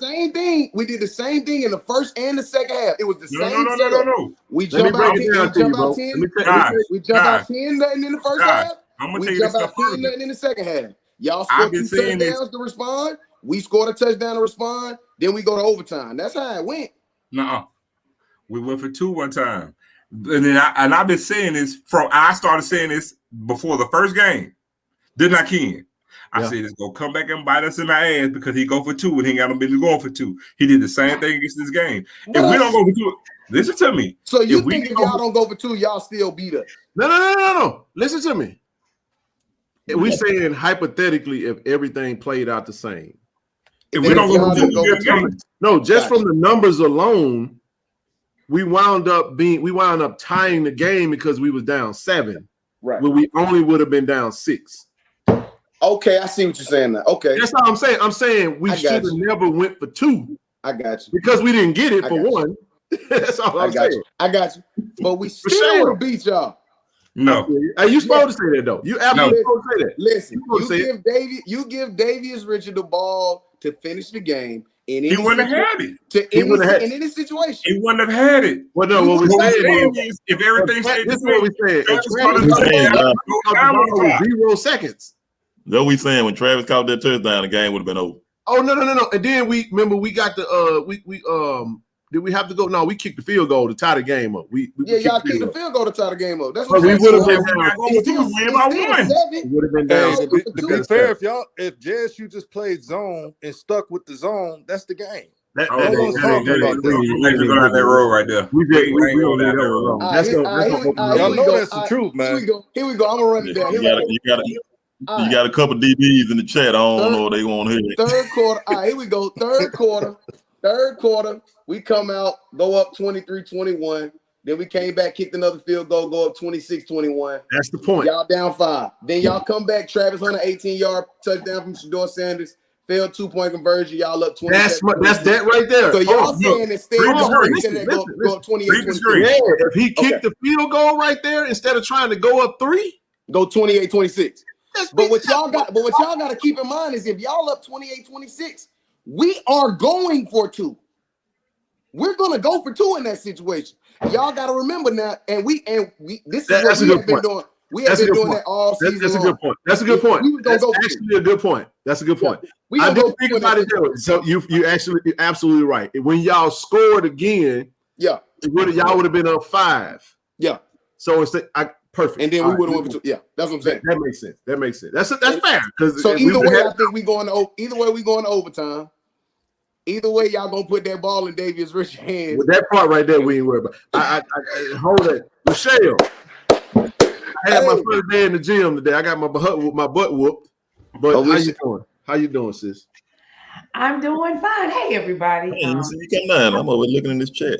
I was doing my I had meal prep for the week, so I had to finish meal prep before I get on here with y'all. But I did my weigh-in, Ken and Zoe, and I released 9.5 pounds. Good job. Good job. I can go jump in the toilet and do that. I go release that though in a moment. No, this is called actually working out. Don't play. I'm with you, Miss Henry. I'm with you. I don't do you like that. I'm just saying. Shut up, Zoe. Drop a whole baby. Hey, that was a great game though. I got to give it to you guys. That was a great game, man. It was so because Shador balled out. Davius Richard balled out. That running back, what was the running back name, bro? That Mookie. Mookie. And he back this year. Yeah, he back this year. I don't like none of the way you saying this. None of this right now. It was a horrible game. It was a horrible game. Yeah, you want to know what I got on like the background on my I got 2 cells. You know what I got on the home screen on my other phone? Not really. Oh, y'all okay. It ain't nothing crazy. Mm-mm. It is Steve. So we ain't doing that tonight, bro. Nah, we got. I mean, Jamal. But all jokes aside, we got all of them. All of them cats will be back. Mookie will be back. Jamari Taylor is back. We added a third back in the backfield. Offensive line reloaded. Defense reloaded. We ain't lose with 3 guys, man. One to the draft, one to Maryland, and then the kid who came out today. Hey, we ain't lose but 33. Nah, but y'all reloaded though. That's the difference. I'm not buying that at all. Y'all reloaded. We don't make us the underdog, bro. I done already heard about what's going on in Junior Lynch Street. I done already heard. J.R. Lynch Street? I done already heard. Y'all ain't gonna fool me. I'm going at night, not last night. I know y'all got in that backfield. if Savion, listen, if a kid like a Savion Wilkerson jumped in the portal, not to say that Savion ain't like that, because I think that kid is incredible. Yeah. But if he did, as a guy who's coached this game, I was the youngest head football coach in the state of North Carolina when I was head coach. Yep. I know this game. Yep. If a guy of that caliber jumps in the portal, it's a telltale sign for me. I'm not gonna say what that telltale sign is. TC ain't bat an eye. The running back coach ain't bat an eye. All of them a lot of them coaches y'all got down there, we familiar with, man. We know them for real, man. Quinn is a central grad, man. You know, QB is a central grad, man. We got so much love. We got a secret weapon with recruiting, man. Here you go, right here. There you go. There he is, right there. I swear, boy. I wanted him to come to Central so bad. Recruiting. I wanted nephew to come to Central so bad, man. I was glad that he signed with y'all because I think he's an All-American. I know he's an All-American, first of all, but I know he's with y'all. I do want to tell you this though. I do want to thank you for JL. I will thank you for that. I will thank you for JL. You know what? I'm just now realizing that damn Coach TC and JL, all them are North Carolina Central coaches. I will personally tell you thank you for JL. Go back to my tweets from 2021. Hey, look at I wanted TC Taylor. I wanted TC Taylor. I'm gonna say this in TC's defense. I never understood why y'all went with the interim as the DC. I never understood that. Like that didn't make sense to me. History. That's what they always do. We definitely happy that TC is in play. And I gotta say this, and this is why I got on. Like I actually, Coach called. You know, he called me today. I texted him, said, "Hey, Coach, he missed out," and I just wanted to, you know, what I'm saying, before we went out here and had a conversation in regards to whatever. I'm just telling you, man. Like they I got number of respect for Coach, and it's always annoying to me, man, when you get out on our social media platforms and you got fans. And I know we got a passionate fan base, bro. We do, but we be passionate, loud, and wrong at the same time. That's a terrible mix, boy, because we be like folk that don't know, and me and Zoe and Nook not privy to go out and run our mouth about everything that we know, man, because coaches trust us, man. And you got Austin out there. We got to make sure we are dead set on controlling our own narrative. Ain't nobody gonna tell our story like we will. Fact. That's why we're specialists, man. We lock in on Jackson State, and that's what we're talking about. And we're gonna tell our stories, man. We're gonna continue to do what we. Hey, man, y'all gotta stop doing that to my boy Cam, man. I know Cam in Colorado now. That stiff arm was. I was waiting on the edit. I ain't gonna lie. I was waiting on the edit. I was waiting for somebody. You know how he pushed me to the ground. You know how they have the edit where the joker go through the ground and fall all the different levels, and that might have been the nastiest stiff arm. Yeah, man. I mean, we got it. That picture, not to kind of harp on Cam, but we got a couple brand new football facilities on campus. And that picture is the picture is but look, man, I want to say this before I get off, Ken, to you, Zoe, and Nook, man. I want y'all to know this. A lot of where we at right now in HBCUs, with HBCUs from a media perspective, dog, y'all the forefront of this. The fact that you guys are doing exactly what you just said, y'all controlling y'all narrative. I took a piece of that from y'all, dog. Yep. That I wanted, regardless to what Cass was gonna say about North Carolina Central, I wanted to be the forefront. I wanted to be the person, because I looked at how y'all were doing it, and I said, man, it's like, why the freak why everybody ain't got nobody like that? I've been saying that. Zoe been saying that for forever, bro. Why everybody ain't got nobody, dog? Who put that dribble them up there, dog? Come on, man. Oh man, come on. Come on, man. I'm trying to be serious, man. I'm trying to too, bro. You keep doing it. That's my dog, man. No, seriously though, man. The work that y'all do, man, I'm paying attention. I'm locked in. I'm really, really studying y'all. And not as a form of trying to imitate, as a form of just out of respect and admiration for knowing that my institution, we got a lot of work to do at my institution. And it starts with this component. It started with this. I started HBCU Nightly because I showed up on campus July of last year. I talked to Coach Trey Oliver, and I was sitting down talking to Coach Oliver and talking with a guy who played in the 70s. And you know how you do. You introduce yourself. You play a sport, you introduce yourself like you're in a fraternity. Played, I played on the team in 76 to 79. Okay, I played from 09 to 2013. Okay, cool. Well, how many games did you win? Well, I ain't win a lot of games. We were just transitioning to D1. How many games y'all won? We won the CIAA a couple times. Okay, that's what's up. And we sitting there talking, and I'm listening to Trey Oliver talk about everything that was happening there at Central. And literally, not even 2 weeks later, y'all popped up on my darn timeline on Instagram, on YouTube, and on Instagram. Well, the thing about it, Josh, is that we found ourselves in a state of chaos, and folks gotta understand something. Like, let's just run it back real quick. Speaking of, that's why, like I said, it hurt us when one of our top defenders wasn't playing. Wasn't playing in the Celebration Bowl, and I'm not gonna go back into that. Y'all can just go. Everybody know why. We've already discussed that. As soon as that game over with Coach Prime is in Boulder, it's Coach T.C. Taylor. That's nothing. When Coach Prime left, the media left.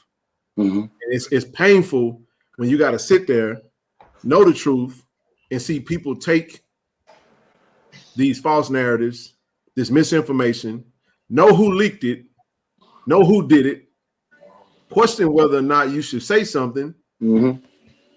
Fearful of, if I say the wrong thing, am I going to put the university in a worse light? Am I going to put a bullseye on my head? Going through inboxes, I'll tell you, folks jumping in your inbox, telling you don't need to, trying to control. And all we did was go live. I just like, fuck, we just go live every day. And this picked up, and then finally it created a market for it. And that's how we got to where we are now. Tiger Talk 1400 Club always been in play. But this is the thing, this is the beautiful thing about Tiger Talk. The pregame show was inside the house info. The pregame show get pushed out the door. Austin was ASVP visual, as he still is, doing his thing. It opened up an opportunity. In comes Austin, creates his team. They take over the JSU media department. We're partnering with them to elevate Tiger Talk because, man, I sat down with the track coach today. Coach Mark Thorne, just had an interview with him and had him talk about his program. And I know Zoe was supposed to be on the interview. Something came up.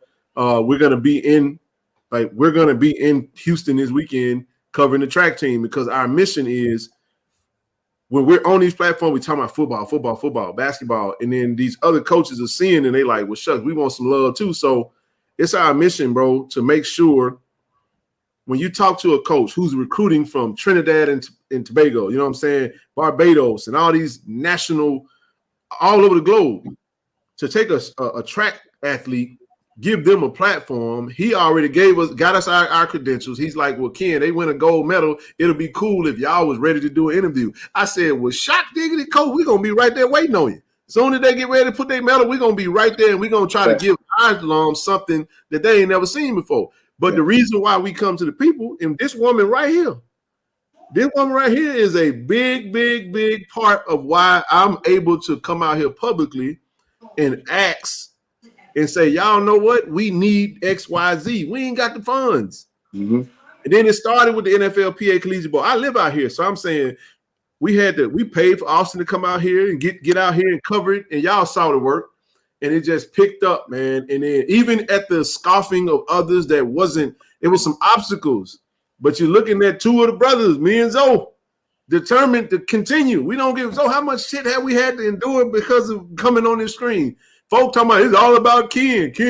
What about Zoe? When y'all don't know the conversation me and his brother had. Like how it looks is how he wanted it to look. And we have championed over every obstacle. Now this shit done picked up, and I told everybody, y'all, you can't. This shit don't stop no more. Now we done Rochelle like Ken. You need a nonprofit. I'm like, I don't want to do no nonprofit. Me and they went back and forth. Ken, shut up. Listen to me. It's good to have good counsel, man. I'm just telling you, man. And that's how so I appreciate that, man. And we got nothing but respect for you, man. That's why we tune in to you. And because we know, bro, when y'all get rolling, you and your panel, man, it's going to be electric. It's going to be energetic. It's going to be informational. And your facts going to be on point. And that's why it was good for me to shut the hell up and just listen. I just tuned in the whole time. Josh, I want to tell you this, though. I want to tell you this. I've been saying this over a year now.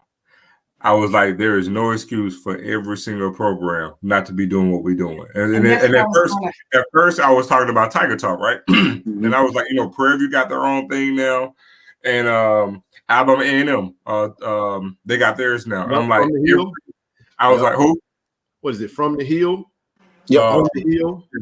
And I was like, there is no excuse. Every single school needs to be doing this. But to even echo what you're doing now, I was like, because even from a MEAC standpoint, it's even more scarce because the fandom isn't like what it is in the MEAC, like it is here.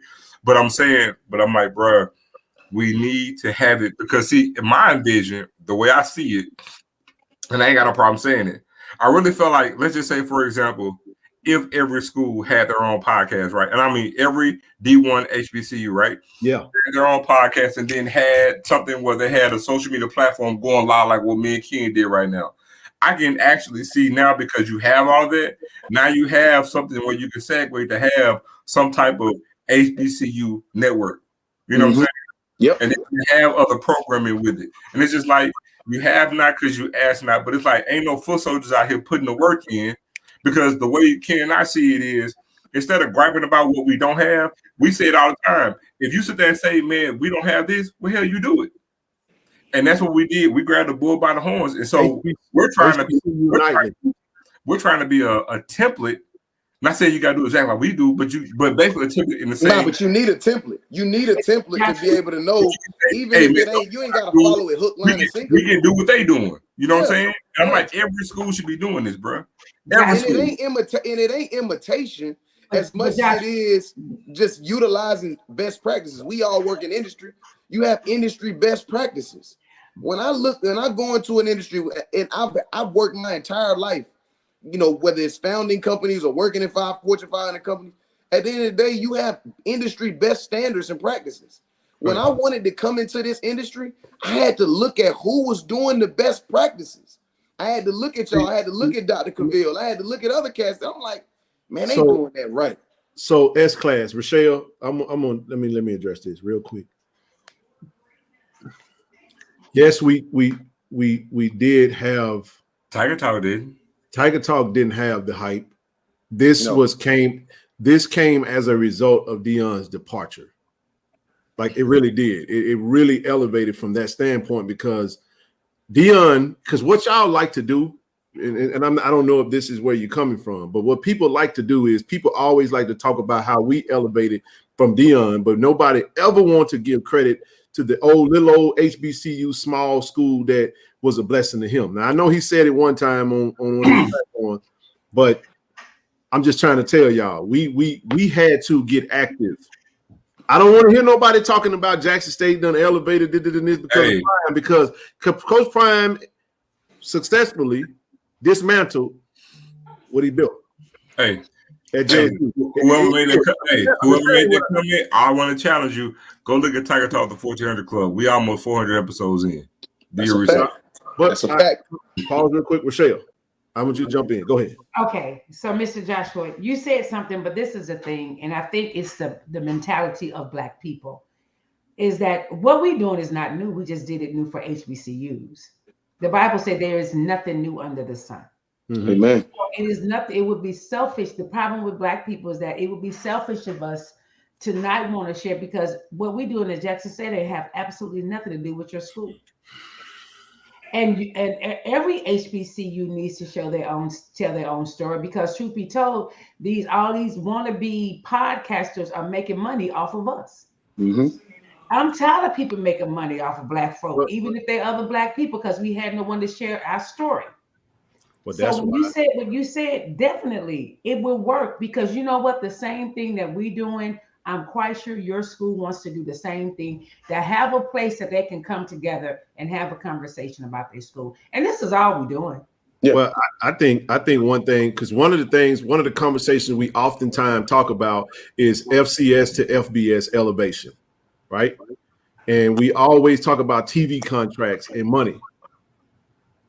This is something that I'm looking at. The reason why what Zoe was saying is so important, it's a different conversation when everybody get their media game up, because now you're talking about some real deal podcasts shows that's getting some serious traction, now we can come together as a collective and go to a bigger entity that's got some serious change and say, hey, offer us a deal where you can put all of us on at the same time and it can be a running thing. We go late solely because I'm in California.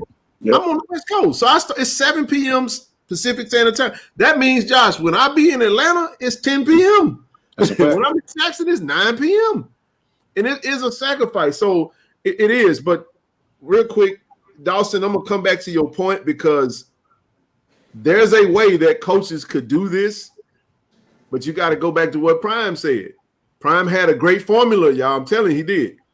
It is what it is. He recruited 40% grad transfer, 40% portal, and 20% high school. Now, I don't know what TC's methodology will be, but unfortunately, what we're going to have to do is there will be a lot of players that will come to these programs and will stay, but we gotta make them want to stay. We got to get active and do like Josh said. They're renovating, they're upgrading. There should already be a network. Most of the people, I'm just trying to tell you, man. It's already happening. It's already happening. I know. All we got to do is come together. Shout out to Doc Holliday. He had Harvey Pelt and him and Timona had Harvey Pelt on their show. I think he's over what HBCU Legacy. He talked about millions. HBCU League Pass. League Pass. And my thing was this right here. Shit, if you got it like you say you got it, I said, come holler at us. Come holler. Put us on your stuff. We want to be on. We'll take a Roku app. We'll take anything. Like I'm dead ass because the objective. Man, hey, we can get on down too before I care. Man, podcasting is lucrative. But again, we have to Locked On podcast. Yo, absolutely. I was on Locked On. Shout out to brother Darren, man. He's a good brother. Do great work. But again, all we've tried to display on this platform, because we've done collective, we've done initiative after initiative after initiative, and we're going to continue to do that. I saw a need, we saw a need, and we decided that it wasn't just about videos, man. We don't make no money off live streaming. That's why we appreciate the super chats, we appreciate the memberships, we appreciate the Cash App donations. Blue Nim will tell you, I'm not doing what Blue Nim do. The reason I don't do a lot of what these guys do is because there's a market for it already. Mm-hmm. The folks want to notice or not, I'm not going to step on Doc Holliday and Timona's market. I don't have no interest in doing that, because Doc gonna cover. He's a JSU alum, but see, Doc gonna cover everybody. He'll tell you that. Timona is gonna do. She is amazing with graphics, and I ain't doing all that. I ain't even trying to tell you. I'm gonna tell you, I can't do what she do. She good at it. You know what I'm saying? But my point is, we have a niche. And we just want to perfect our niche. Because I'm telling y'all right now, y'all think this collective that we doing this year is something. Well, wait till you see what we do next year. Me and Michelle, I'm gonna go through it. I ain't like you to stop it. I got folk looking. We sat right up here a couple Saturdays ago because we got a nonprofit that's coming, and you know why we trying to do that nonprofit? I'm gonna give y'all the blueprint, and you still can't stop it.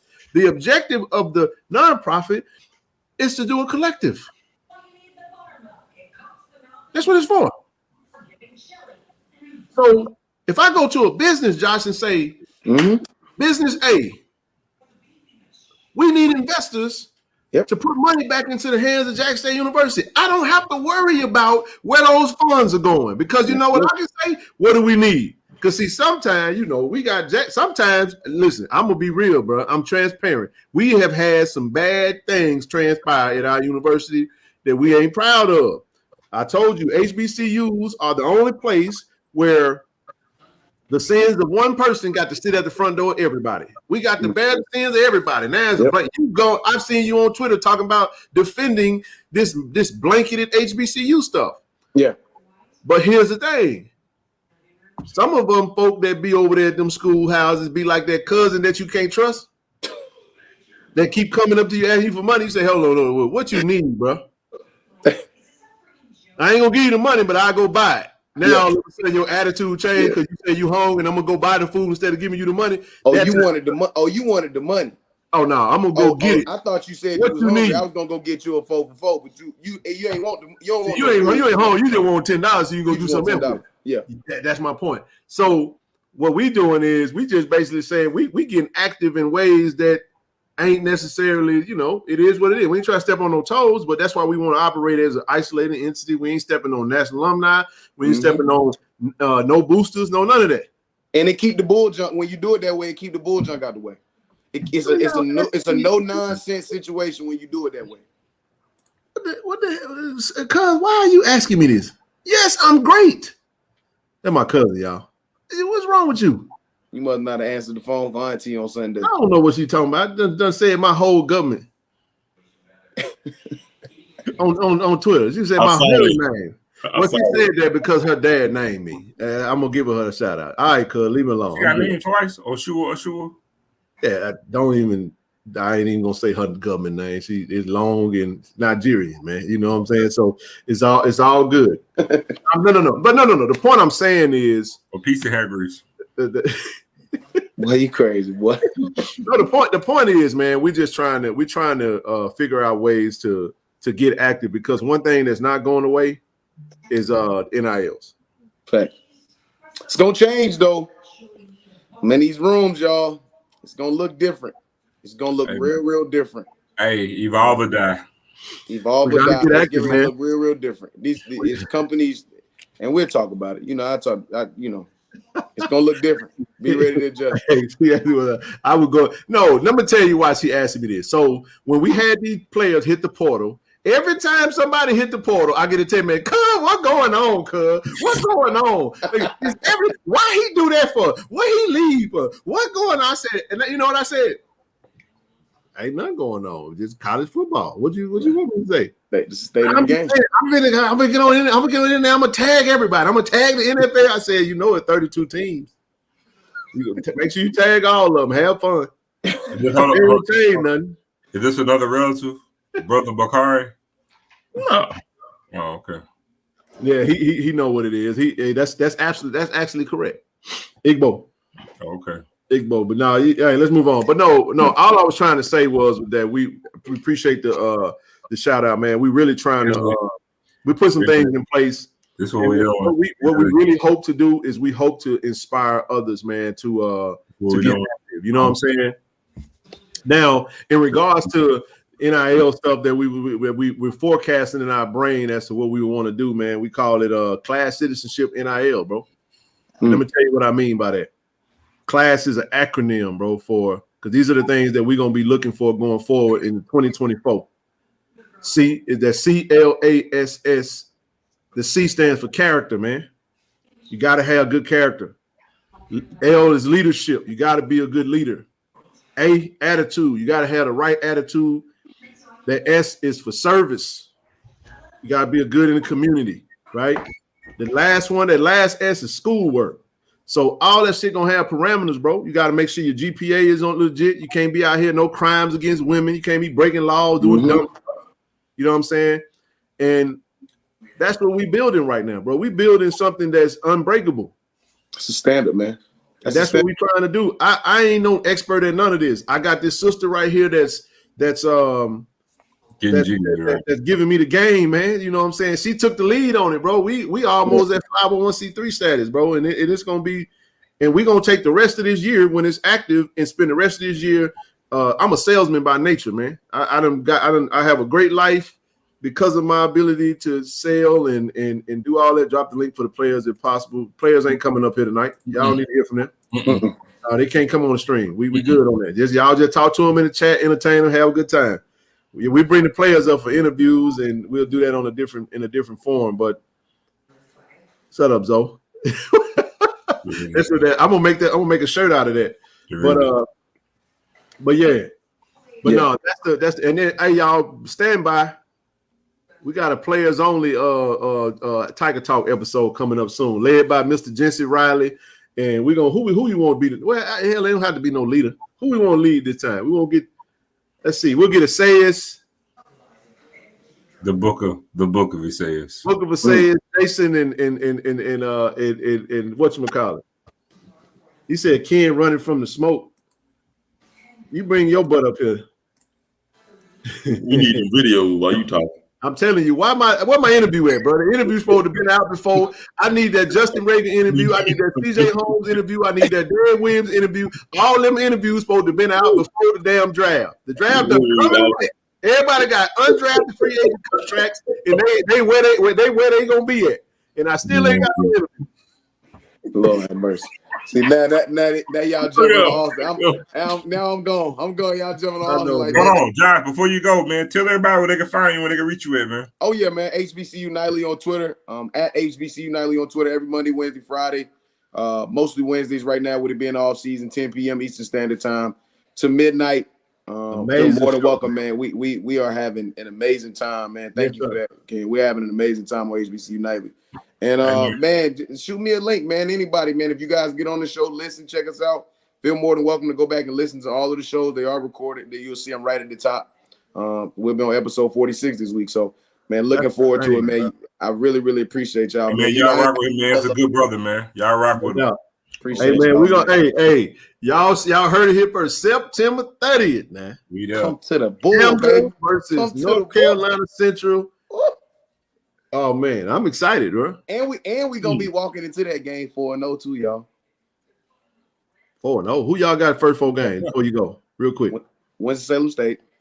It's a rival, y'all. They're That's a W. I know. That's a W though. Then we got the school down the highway. That's a W. Okay. Then we got UCLA.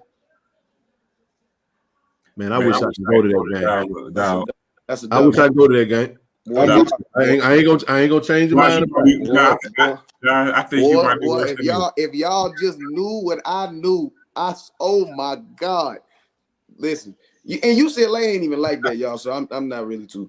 But then after that, Dorian Thomas Robinson went to the NFL, so he gone. Yeah, he gone. And they got a freshman coming in. You know, the freshman gonna be all right, but he ain't gonna be all right that game.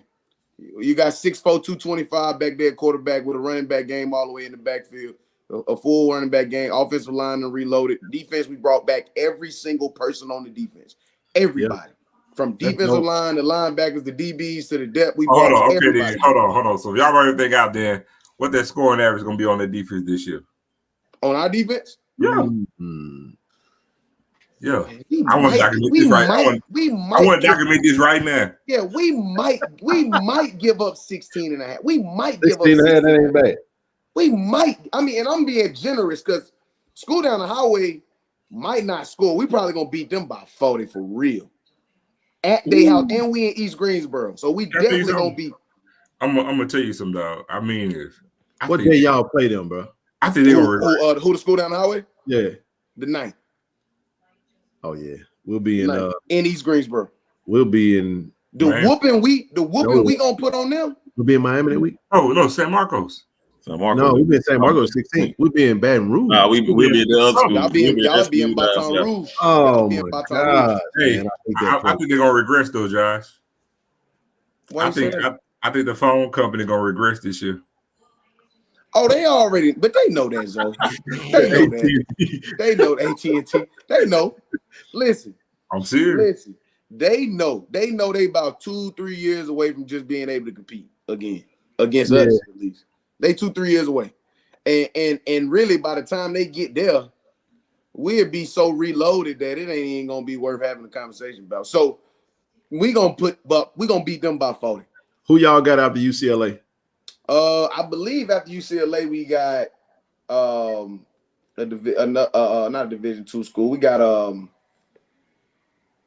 Valley in that town. Oh, y'all owe them one. For the Circuit City Classic, yeah. You owe them one. Ooh. Yeah, we owe them. But if you're a Valley fan or you're a Valley alum or supporter, I promise you, we ain't gonna have no mercy on y'all for what happened down there at Valley in Ida Bena 2 years ago. Yeah, that was an upset of days, bro. Let me tell you something now. Hey, when you get down there, though, it's let me tell you something. Valley gonna be we in that town. No, we in Indianapolis this year. When you go down, when you go there, people say. I hate it. I heard the stories about what happened down in Ida Bena, man. I heard about the conditions of that goddamn field. To their advantage, man. They addressed that, man. Man, they addressed it. It's better down there now, but I just wish it would have been better 2 years ago because it definitely messed us up. I swear it did. But, no excuses. They beat us. You know what I mean? So we'll get our face back this year against them. And then after them, that's when we got Campbell. That's the game y'all talking about coming to. Then we got Elon the weekend. Yeah, then we got Elon the weekend after that. And then we get a bye. Good to then we just got be a bye, off and then we and go just into watch college. football, man. It'll be good to just be off and watch. Hey, look, I just got one question to ask you though, since I ain't never been Durham. How far are y'all from Duke? How far is Central from Duke? Yeah, 10 minutes. Wow, damn, 10 minutes. We 10 minutes from Duke, 15 minutes from NC State, 15 minutes from Carolina. Okay, either one. Yeah, we 10, 15 minutes from all of them. Bro. And if you grow up in North Carolina, those schools are irrelevant. It's only when you grow up outside of North Carolina that they're irrelevant. Inside of North Carolina, the big three schools are North Carolina Central, North Carolina A&T, Winston-Salem State. I know way less people. I'm not even talking about black people for sure. I know way less people here in North Carolina that went to those three schools, including Wake Forest. I throw Wake Forest in there too because I'm from Winston-Salem, so Wake Forest is right there. Right? I know way less people that went to Winston-Salem, that went to Wake Forest, Duke, Chapel Hill, NC State, than I know that went to North Carolina Central, North Carolina A&T, and Winston-Salem State. My grandmother didn't go to college. My mother's mother didn't go to college, and she was a incredible supporter of Winston-Salem State athletics and the university. You see this type of foolishness right here? Sound a lot like Mississippi. Hey, I low key was circling that game to come to this year though. Come on, hey man, y'all are all going. I swear I had it circled on my schedule right now. That game gonna be it's in Jackson, ain't it? Yes, in Jackson. Oh shoot, that might be my game right there. Last game of the season. I mean, y'all just finished playing anyway. We gotta, and this we'll be done. unusual about that game. In October. Yeah, we'll be We're done. not sleeping on Alcorn. I actually got Alcorn winning the West. I don't, but y'all not gonna beat us though.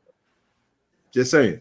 Anyway, we got a bye week. To it, man. We got a bye week this year before we play Alcorn, which is something I hadn't seen in quite a while. So yeah, but yeah, before Alcorn? Yeah, we do. We got 2 buys. Yeah, we got a buy. We own them, dog. You ain't gotta make that face. We own all. No, I'm just saying. I'm saying a bye week before the big game. I'm just, it don't matter. We can play straight out. A bye don't matter. I mean, you believe statistics, right? Numbers don't lie, right? Numbers don't lie. 80% of the time we play them. Y'all know who's gonna ball with Elkhorn. Kobe Paul in the building. What up? What up, big guy? Right, I'm gonna let y'all go on and do y'all thing. Y'all rock out, man. I appreciate y'all, man. Love y'all, appreciate you coming up. Appreciate you, bro. Man. We're coming. Yes, sir. You know, you gotta get close to the screen. You say we coming, so. You know, you gotta get close to the screen when you say we come. No doubt, man. That was awesome, man. It's 2 hours. We appreciate Josh, Doc, Bakari. I mean, y'all, man, we got 900 people in here. Don't nobody want to come up and talk to us. Y'all, I know we over 5K. I know we over 5K. How many likes we got? Y'all get them likes up. That's what I was gonna say. Everybody, could y'all be so kind to let us know what city and state you're in, because it's 900 deep in here. So we know a lot of y'all in here. They're about to drop. But we glad you're here. So go ahead on and let us know. Hey, y'all go ahead and hit that subscribe button. Hit that like button. Let's make sure you're liking the stream.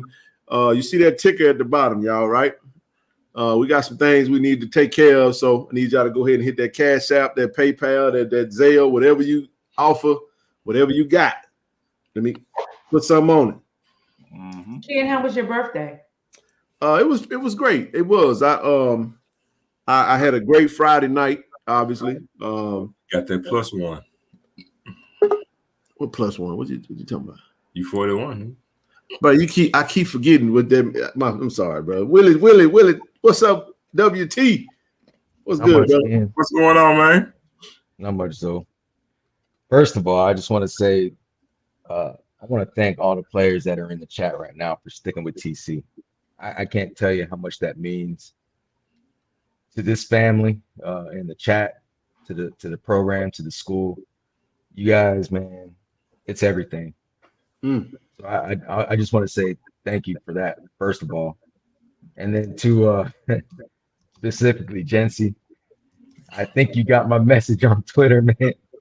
You need to see that movie. You need to see that movie Gladiator from 1992. You'll understand. You'll understand. Man, Jesse But had some dude looking Are like you a not roach. entertained? Gladiator was the movie a lot of people watched before the game. Are you not entertained? No, not that Gladiator. The other Oh, Gladiator with The original. with Cuban Gooding Jr. Oh, from 1992. 10 years later was the other one okay. with Russell Crowe. Russell Crowe. Yeah, but you need to watch that one, Gladiator from 1992. And but the other thing I want to say is, Ken, again, I just have to say thank you, man, because I'm a Liberty alum. Liberty don't have anything like this. I grew up in LA as a Bruins fan, UCLA, and I'm just gonna say UCLA might win that game.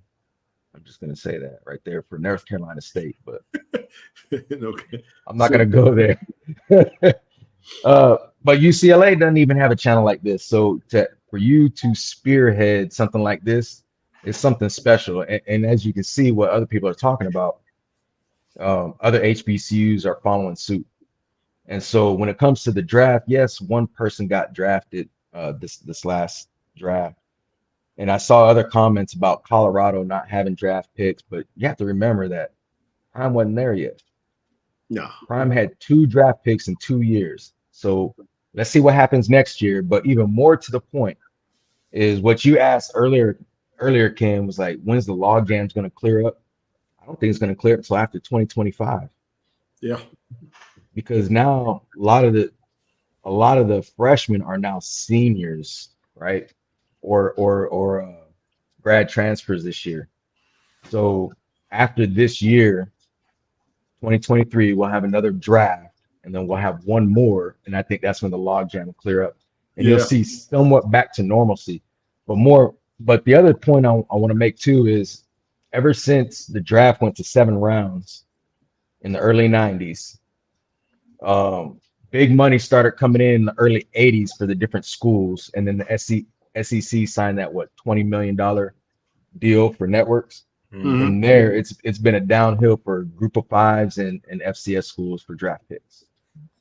Yeah. I'm not going to even address, the integration, because that was a whole nother argument.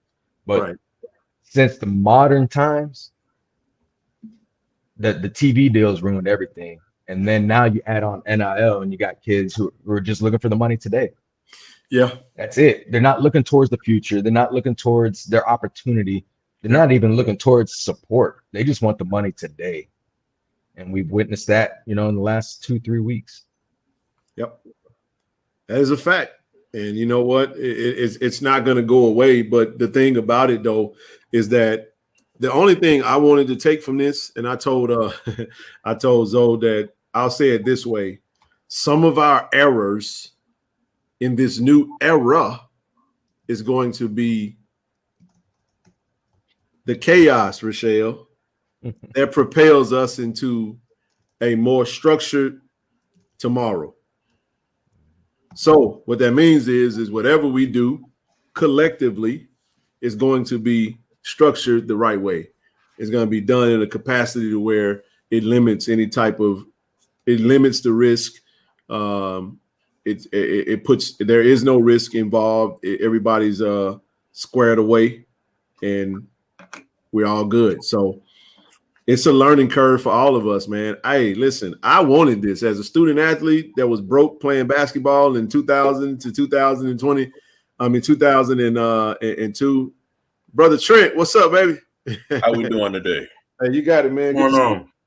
Hey, but when I was playing ball then, I shared the story when my pops gave me $40 a week, and I gave up basketball.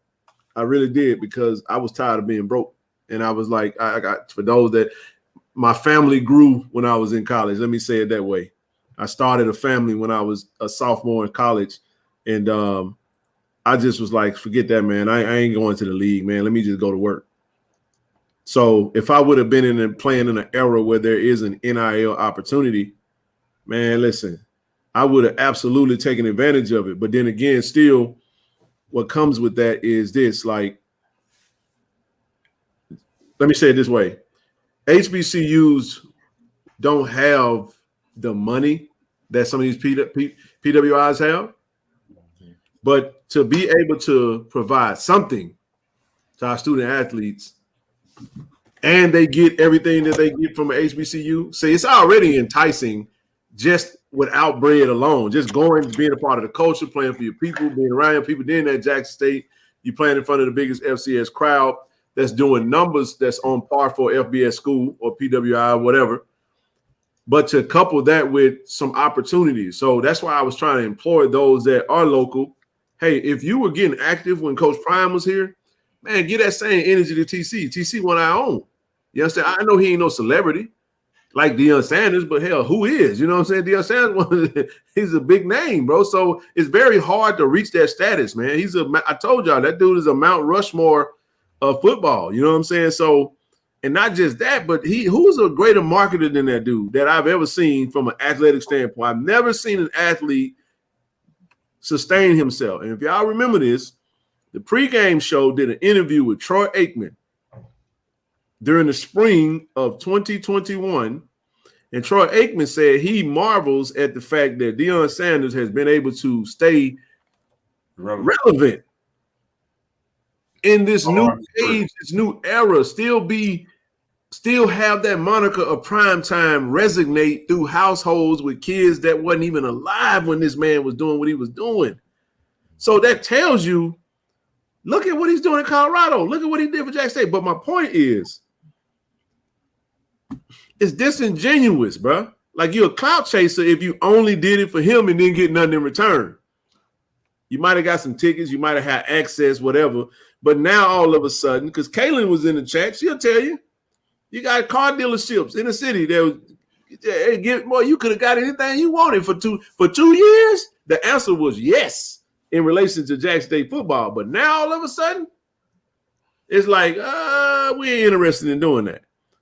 So because of that, we have to, since we give a damn and since we care about our own, we have to participate in our own rescue. I'm just crazy enough to say, why not us? Why we can't do it? What's stopping us? You got the money that you know what I'm saying? We got folks on their platform that got great careers doing all kind of, you know what I'm saying? But you take that little bit of change, put that to that, and then boom, here we got that. So I'll pause. Trent, welcome to the screen, brother. What's on your mind tonight? Actually, just going back to something that Willie brought up a second ago, I spend a lot of time on Twitter. There's a brother on there that does HBCU Pulse on Sirius Radio, and he yesterday published a definitive list of every HBCU player that has ever gotten drafted by round, starting in 1951, continuing to the present. And I just did kind of you couldn't really call it a deep dive, but I looked at the data. And one of the things that jumped out at me is that even when the draft was 20 and 30 rounds, that the majority of HBCU players who were being taken in that draft were always being taken late. And that doesn't include people who were undrafted and ended up being undrafted free agents. But if you just kind of go through that list as he published it, the first player was from North Carolina A&T in 1951. He was taken in the 10th round of that draft. Of course, there were only 13 NFL teams at that time. And then you just move forward by year. You know, the high water mark was 1966. Where there were, 67. There were 70 players taken overall. Of course, we know Jackson State in that 68 had 11 taken that year. But after that 67 year, the number decreased. And where you really had the drop-off was in the year 2000. And a couple of things you have to remember. Back in 92, the NCAA actually instituted the rules. And I think, Ken, you made reference to this. You know, Jackson State was 1AA, but it was Division I, and prior to then was allowed to carry the same amount of scholarships as your what we would consider Power 5 schools for 1 year. And the average fan doesn't know that. Nope. Exactly.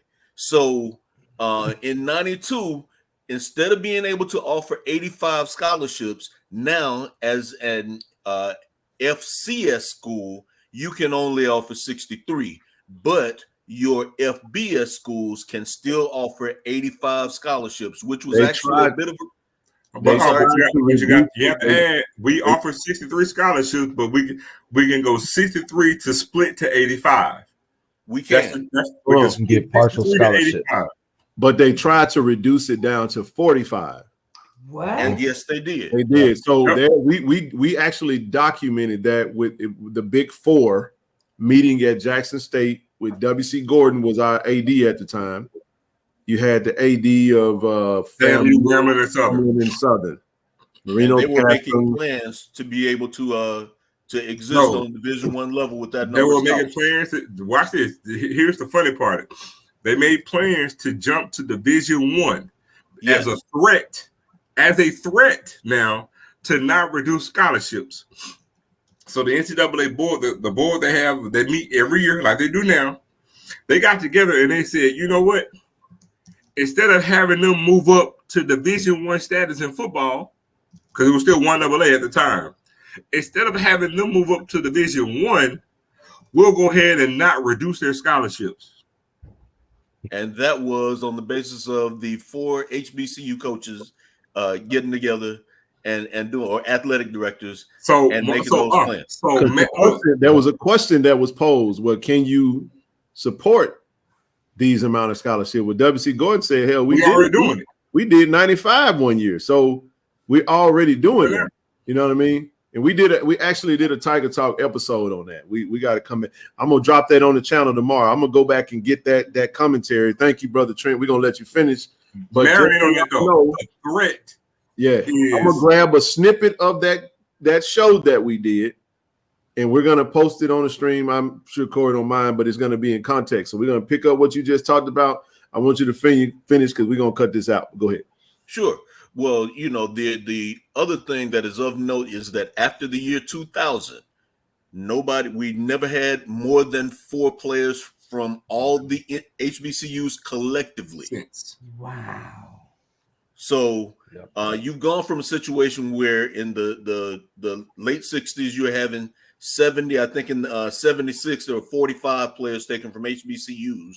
But if you look at when those players were drafted, the vast majority have been drafted in double-digit rounds when we had double-digit rounds, and when they cut them down, then those players were still being the majority drafted late.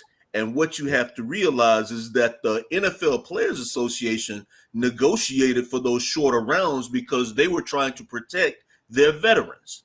Because, of course, the longer you play, the more money you make, generally speaking. Mm-hmm. And so the NFL Players Association was trying to protect their veterans, whereas the owners are trying to pay out the least amount of money. So they would, of course, always want fresher players. And, of course, if you can get talented HBCU players in the later rounds, then you're not really having to pay them. So that's largely the point I wanted to make. I can get a little long-winded when I want. Well, that mess is a mess. It's never. I don't think we should. Right on my alley, Trent. We're never long-winded when we discussing our history. I love it. I mean, that's amazing. It's just letting you see the control of it all. Right on my alley.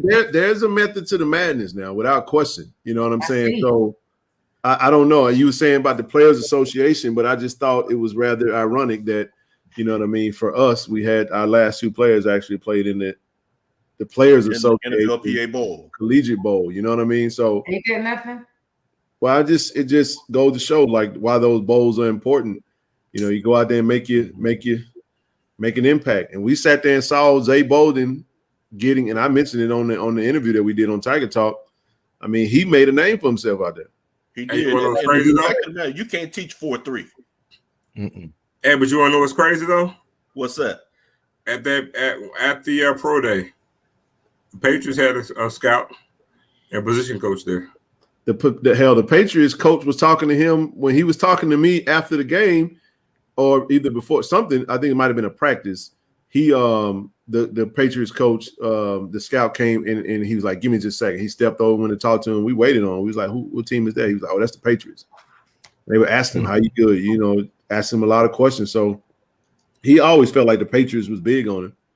That's why, and Blue called it. Shout out to Blue, man. He was on the live stream. He called it. He was like, man, he had him projected to go 7th round to the Patriots. And I actually watched all 7 hours of that live stream.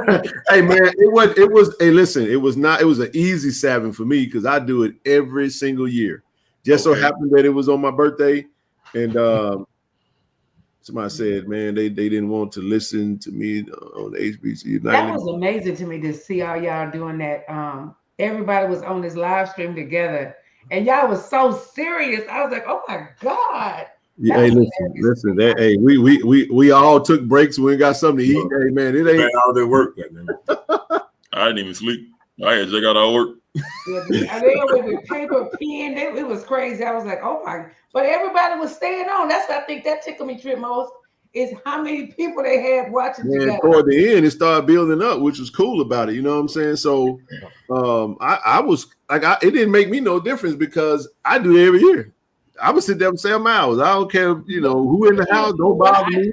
But me in my head of thinking is that then this is why people it's the point that y'all were all together in a space for that many hours just watching. That was like 500 people really in this space. That was crazy to me. Here's the amazing thing is that if there was one room, it's basically a room, right? Right. When we have watch parties, Super Bowl parties, national championship parties, that's all it was, just virtual. Yep, absolutely. It was. But that's that you see how we still need connection. Well, I mean, that's the thing, man. It just at some point it's gotta be about the work and less about the bull junk. You know what I'm saying? Sometimes you can show up to these things because of some bull junk and then morph into the business, you know what I'm saying? And I there was a point in time where this was just a thing to do. But the more you make an impact on those that you have respect for and you find out who's watching you and who's following this and who is gleaning from it, and it's like, damn, we gotta, and Zoe will tell you, Marcus will tell you, we've said on numerous occasions, bro, we gotta clean it up. We gotta do better because we got 800,000 people looking at it. We don't know who looking at it. 1,000 people means that's 2,000 eyeballs. Yeah. I'm just saying, like, you don't know. But I get emails, and I that's why I'm saying, out of respect to somebody that I had someone inbox me today or email me today that's not even a JSU alum, but have supported every initiative that support this channel.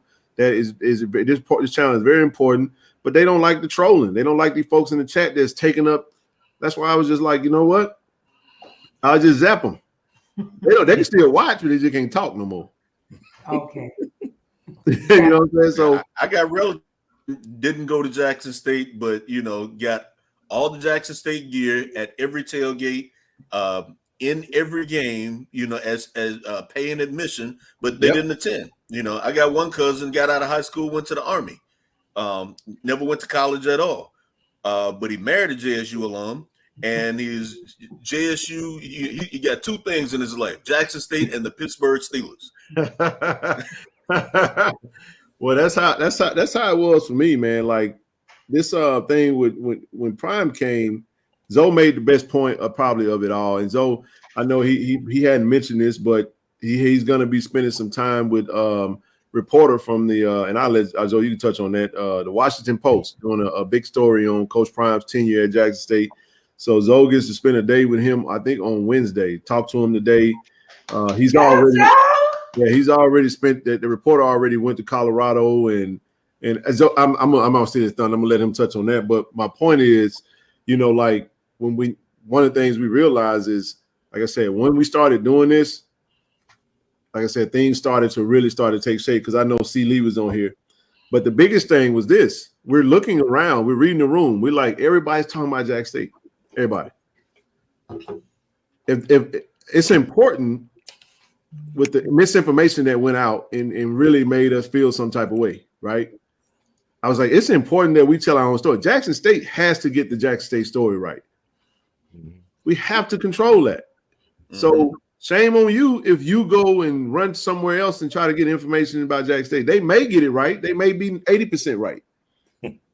But it was important to us to go to the coaches and wherever and be like, let us tell the story so that it doesn't get misconstrued.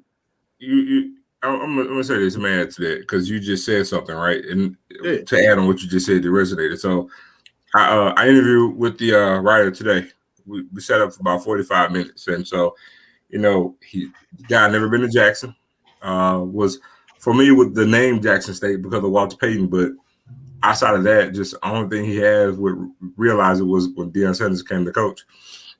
So he asked me some things like, what was my, my take on certain things, and what was Jackson like? And he got to saying some things, and I had at one point he said something, and I had to make a point with him to say, "Good, you've never been here," because I've said this millions of times about how I love it when people have never been to Jackson. You come to a game because you already have preconceived notions in your mind because it's HBCU ball, it's FCS, and even the whole concept of that is thought of as being lesser than, But I'm like, I'm glad you're coming here because when you see it, and I hate to use, and I've said it before, I hate using this term I'm about to use, but when you come and you see the vet in the distance, you hit Lakeland Drive, you see that all that damn cars and tailgating, you're going to forget real quick that you're at an FCS game or an HBCU game because your mind was thinking lesser than. When you come to that game, you're going to think you're at an SEC game. And I hate saying that, but I have to quantify to give it some type of comparison or feel or ambiance or game feel experience. I told him, you're going to think you're at the SEC game. It's going to rival. You're going to feel like you're at Georgia versus Florida. You're going to think that because the stadium is just as big. And I let them know, I'd say what Prime did was he opened the eyes of the world to see. Like if you're here in Mississippi and Louisiana and Alabama, you're familiar with Jackson State. You know what we do and how the vet is and everything else. But when you ain't from here and you got preconceived notions and you see it, you taking it in, the sights, the sounds, the smells, the flavors, you're going to see then like, oh my God, I had no clue. I had no idea. And so when you see it, then you come back and this is like the old Louisiana slogan. They used to say for the travel and travel guide, come as you are, but leave different. And that's what you do if you've never been to Jackson. You go to a Jackson football game. You're going to come as you are, but you're going to leave different. Yeah, I want to follow up with that point, Zoe, because first of all, what you, Nook, Ken, and TD are doing is something special. It truly is. Just like I started when I came on. What you guys are doing is something special. And Zoe, specifically, you're bringing you and C. Lee, and I can't remember who the other older gentleman is, bringing that history. No, not Mr. Ford. There's another gentleman that comes up. I can't remember his name. He's only come up twice, I think, and talked. But you guys bring the history to life, right? When it comes to JSU football, so I mean, you're there, right? You're educating a lot of these younger folks and people like me who I didn't attend Jackson. I'm not from Mississippi, but I have family who are alum. My family's from Mississippi, and that's important to me. And then you have C. Lee, who's bringing in the history of the school itself, the city, the state. That means a lot to folks, especially like me, whose family's from Mississippi. I didn't get a chance to be raised near my family. Growing up in California, Mississippi, it's kind of hard sometimes, but there's a longer story than that. There's a longer story than that, but the main thing is, one, the history of JSU, the history of Jackson, the history of Mississippi is important, especially when it comes to where the NFL comes in, because this is specifically about sports, right? So when it comes to the NFL, JSU led the way when it comes to HBCUs in the NFL. And like what Trent was talking about, the 60s was kind of the pinnacle of the HBCUs being drafted into the NFL. And again, it was 17, 20 rounds. Once they moved down to 7 rounds, and then we got this Power 5 conference, whatever. I mean, it's all about money. And, I get the whole race factor and everything, but it really is about money. Yep. And who's in control? Whoever has the money has control. And so when you got SEC, Big Ten, Pac-12, or now whatever they're going to be, all these different conferences negotiating multi-million, billion-dollar TV contracts, who do you think is going to get the best players? Well, to answer your point, the SEC at the time to say what you're saying, you're right. But watch this. You say in the SEC wasn't even the SEC then. Nope. That's what I'm saying. You see what I'm saying? You had Alabama back with Bear Bryant. That's when the SEC became the SEC. Exactly. Once the TV contract. So a lot of people don't know that one of the first universities that was able to get a TV contract was Notre Dame. Mm-hmm. And the reason why is because they were independent. Yep. It wasn't until the early 90s where a conference was able to get a TV deal, and that was the SEC. And now you have schools having their own channel, like Texas, right? The Longhorn Network. Longhorn Network. So the thing is that now that whoever has the money has control. And so this is where what Ken, Nook, and Zoe and TD are doing is this community effort. And I posted this, I can't remember which chat it was, but basically community economics is the fastest way to bring talent and keep talent. That was in the chat. Of the day. Yeah. That's and then right. also that 23 extra scholarships and the ability to offer those 23 extra scholarships. Big deal. Big deal. Is a big deal because at some point in time, we as FCS schools, not even as HBCUs, but as FCS schools, run out of the ability to recruit players who may be interested in coming to see us because we don't have any more scholarships. Well, guess what?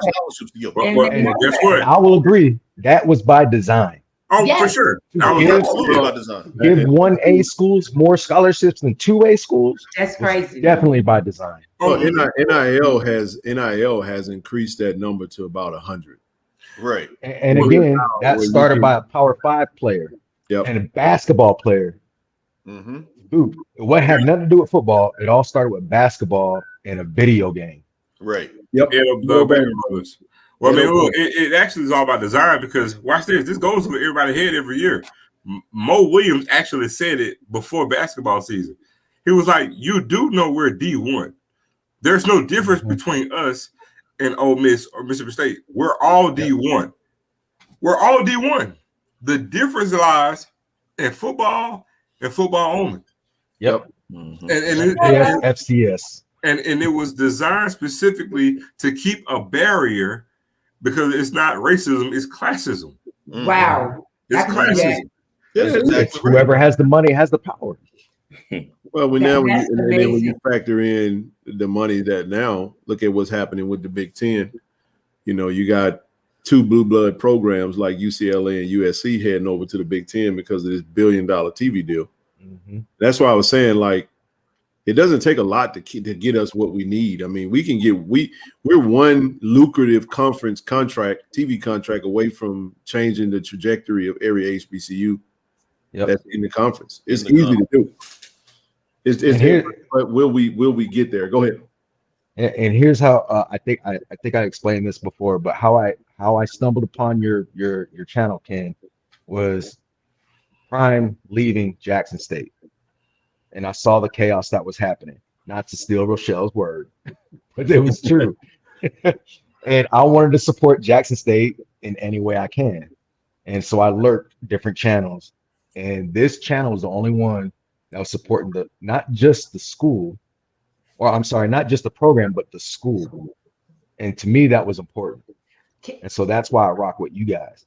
Now, the other thing is when it comes to the other sports, Zoe made a good point because football is the only one segregated between FBS and FCS. Yep. And we see the results in the draft. If you look at baseball, basketball, they don't have that power dynamic like they do in football. Now, basketball is only 2 rounds. Totally understand, but it's still not the same. And one thing that really infuriates me is like, just because you're a baller doesn't mean you're going to get noticed. And I think it was on Blue Blood's channel that talked about if you're not noticed by the junior year in college, you're not on anybody's radar. That's facts. It's very similar to high school. There's a report. I forget the name of it. I was talking to Mr. Walker. He mentioned it to me. There's a scouting report that pretty much all the schools teams look at. There's a name for it. And just so we know, I had a chance he connected me with a gentleman that's a 35-year scout with that was in the NFL. There's gonna be probably some future conversations with the NFL, with the Jack State football team, working some stuff like that out where he can come and speak to the team and talk about, some of the things. Pro football focus is one of them for sure. Mm-hmm. It is important. I mean, he's talking about Mr. Jerome. Yep. TD, what's up, brother? Yeah, Jerome. You're talking about Jerome from Charlotte, the brother other historian brother. Yeah. Him. That's what you're talking about. Rochelle, you was gonna say something?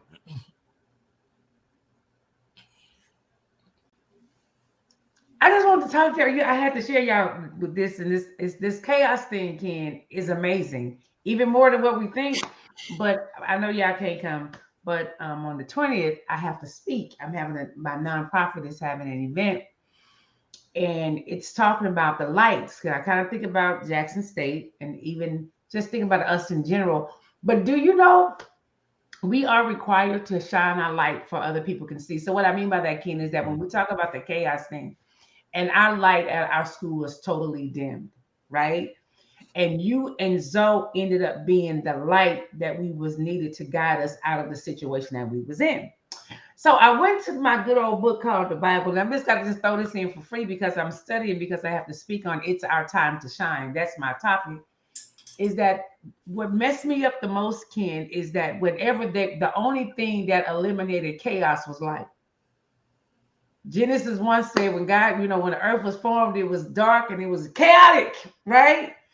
But when God said, let there be light, the chaos went away and everything became right. So in a sense with us, the chaos, you and Zoe made the light come to our school, and the chaos was eliminated from the light that we shared. I just wanted to share that with y'all. The light was on, it just, like I said, it all happened organically. We wouldn't dare try to take credit. No, it didn't. But if it wasn't for y'all doing this, y'all wouldn't have met me. So you and Zoe really did that. And I don't, that's the thing that I want y'all to really do. And like for Zoe, I just sat here last week, and that's why you probably said that. I was like, Zoe is like a walking freaking encyclopedia of Jackson State. I've never seen one man do that. Zoe just be revisiting his childhood. But he loved it, and that's why it's such a gift. But it's exciting. It is. That's why it's so real and authentic. He's been going to Jack State games since he was 3. That's crazy. He said he walked in, he was on his dad's head walking in the state. That's what I'm saying. So Zoe knows, man. Zoe knows history. Say that, but I've never met a person seriously like Zoe. In reference to, like, you see little kids talking about they was on their dad's shoulders or whatever. Like literally, it's absolutely nothing about this football team that this guy don't know.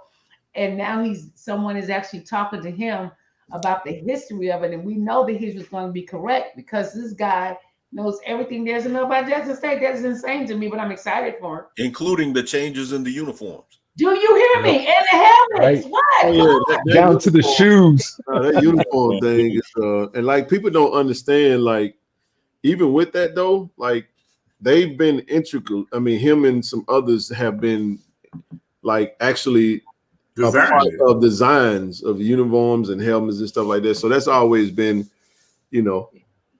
we had several conversations about some new stuff that's coming to the school for next season. It's gonna be exciting. Y'all gonna love what y'all see.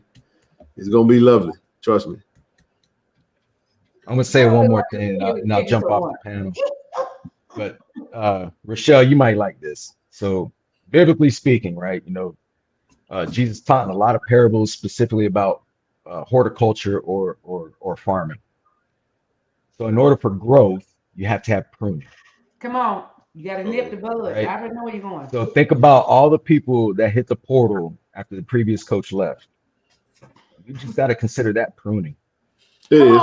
And then to grow the family, sometimes you have to graft in new branches. So think about all the transfers that have come in because of the staff that we have now. Yep. I want to say a big shout out to Sayers Guthrie, man, because I tell you what, as players go, you're the #1 recruiter. I haven't seen anybody recruit as hard as that dude. Sayers, no, we locked in, man. I appreciate all of them, man. We had a few players today, man. Shout out to platform. Retired me, man. And but that's what we have to remember is that, I mean, if we think of it from a biblical perspective, we had to prune in order to grow. In order to grow, you have to graft in new branches. And so with that, I just want to say, I want to thank you guys. Rochelle, I think we joined, or at least the first show I watched, I think it was your first show when you talked about chaos. And so, you know, I have to appreciate you too, because I mean, y'all see, he just gave up. He was on the screen. So he retired me, man. See, that dude's always working. If he's not on the field, he's on the phone, right? He done filled in for TC Texas update. But this is what I love what you're saying. Before you go, bro, it's so important. I keep saying this, man. It's so important that we tell our own story, because this is what happens. See, hate ain't always people coming in saying negative things about Jackson State. Hate is also in the form of doing this. All right, what am I doing? If I close the eye, if I block off everything that's coming into Jackson State and all the good that's going on, and I only make you focus in on what's leaving, that's also intentional. You have to be aware of the rhetoric and the narratives that are created, because some platforms and some people will make it seem as though all TC Taylor has done is lose players. Yeah, you're right. But you would not talk about the I'm talking about the boatload of players that have come in and are coming. It's unbelievable. I'm talking about, I think he's brought in probably 40 kids, man. Easy. Now, think about this too. It's a whole new coaching staff, right? Yeah. Whole new offense, a whole new defense. Not every player who left fits into the schemes that they want to implement. They don't. So for them leaving, it's not necessarily a bad thing. They don't. Now, this is my last statement, and I gotta jump off. But it's okay to live in emotion. I'm sorry, it's okay to experience emotion, just not live in emotion. Absolutely. Once you start living in emotion, you make bad decisions. Come on, WP. That's facts. I've got some good stuff. This is a good one tonight, kid. But this is one for the ages, man. We got up to 1,000 and ain't nothing happened. Okay. Listen, ain't nothing but a couple folk hit the portal and you know, folk got in their feelings. It happens. It gonna happen slow. A good emotional decision has never been made by anybody. Hey, man. That's why I love being that's why I love being the baby of the channel. And you know what?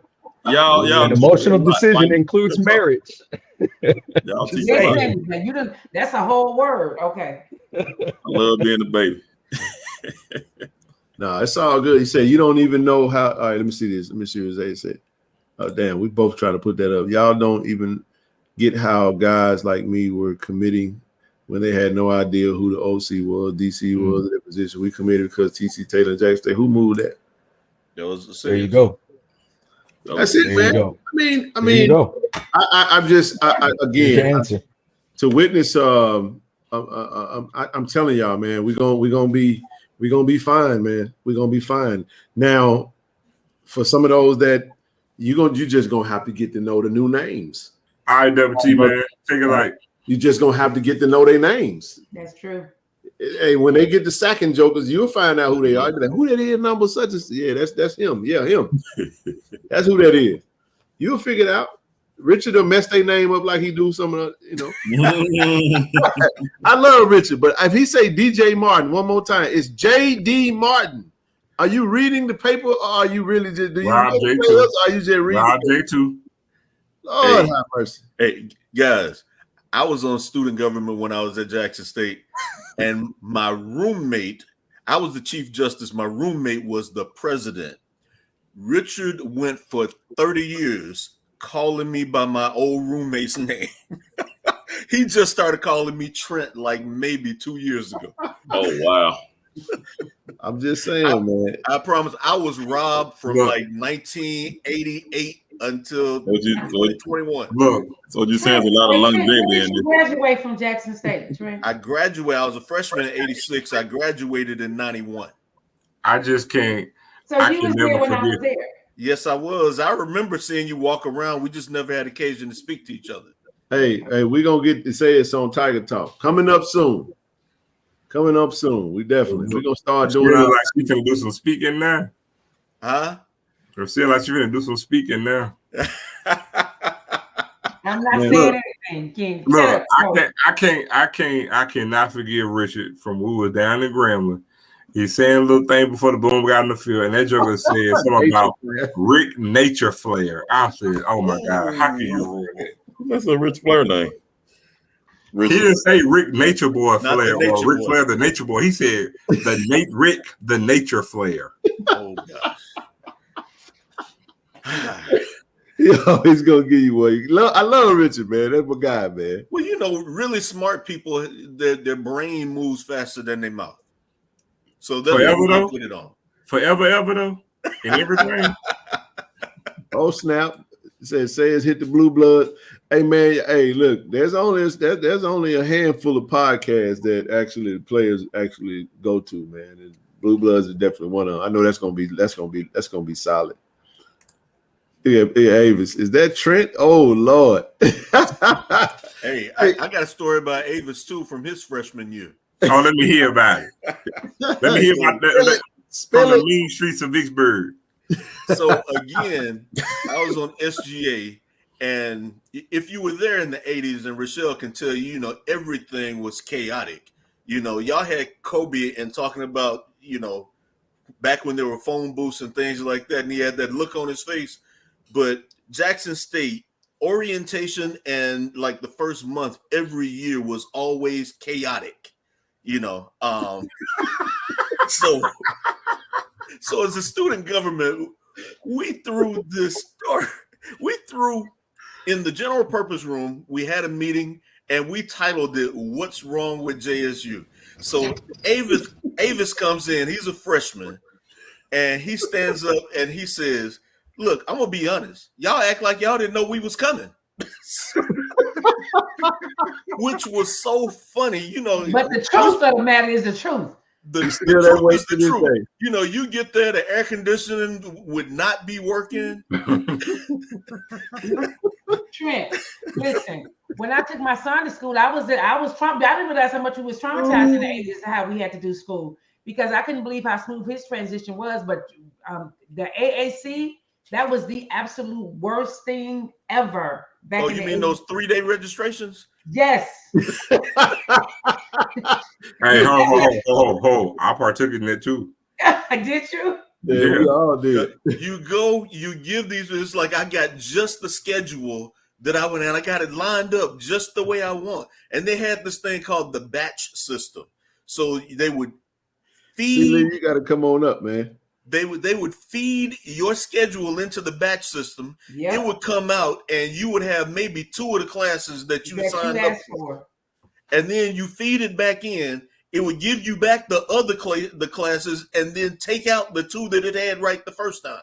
Right. I used to go into classes and just I had Coach Brown for my math teacher, and his class was full. I would just go in there and say, "Add me." I don't got time for this. So it was, y'all got it made. It was wrong. It was just wrong. I got stories about being in a long line at BF Roberts. Yeah, man. Financial aid. Man said they had heat in my. Sunday said I had heat instead of air in my dorm, man. Like, ooh. Oh Lord. Hey, I just remember, look, my cousin was in the boom in '88. I remember going up on campus, man. Dixon Hollow like Cabrini Green, dog. God damn. You know I ain't lying. Elevators would halfway be working. That's what I'm talking about. You thought you was at Cabrini Green, Chicago, man, Dixon Hollow, dog. Oh, have mercy. I remember when Whiteside was in New Dawn. Listen. Great. Basketball players, we was in the back part. It was just fun now to go back and see it. Everything is just like gone. I was like, wow. Y'all don't even know what y'all got right now. We had it rough. No, but I'm happy it ain't like that no more. We still got some progression to make. We don't be answering the phone like we need to. I saw the blueprints about the newness is coming. That looked amazing. The who? The new. Oh, let me see the picture, bro. Hold on, let me take you the dorm. picture. The picture they showed of the new. So they got projects they got planned for Lich Street. Yes. And on campus. Send them over, bro. Let's put them up. It's beautiful. Oh my God, Ken, it's beautiful, especially the new cafeteria. Man, that's that we need. We need to see it. Yes, I was like, that looked amazing. You got them, Ken? I mean, yeah. I'm trying to figure out what did I got see. them. I feel them to Ken now. Yeah, y'all get Hey, ready for this. If y'all ain't seen it, Jackson State will be okay. Y'all, I'm gonna drop off and just watch for the remainder of the night, just in case I fall asleep. I don't want to fall asleep on Hey, campus. man, you can't take my place, man. I saw that. I was just gonna leave that alone. If you want to, I'm gonna take a picture of you. All right, Trent, man. Take it easy, man. All right, y'all have a good night. Good night. All right, bro. Peace out, bro. Peace. Yeah, the new is really nice. It's really nice. Oh my goodness, Tiger down. Yeah. Come on, show the people. Oh, this is gonna be wonderful. But you know, this falls in line with the stuff that Hudson told us on that last meeting that we had. It does. It definitely does. You might have cropped that thing too. I'm doing it now. Okay. I was like, the new cafeteria. Come on, new cafeteria. All what's going on, JR. I was like, that's nice. And then we also got that grant, remember, to fix the streets from up to Jackson State. We got some grant that's going to do that for us as well. Mm-hmm. So God is finding a way for us. We ain't got to rely on the state of Mississippi for that. We getting money the other way.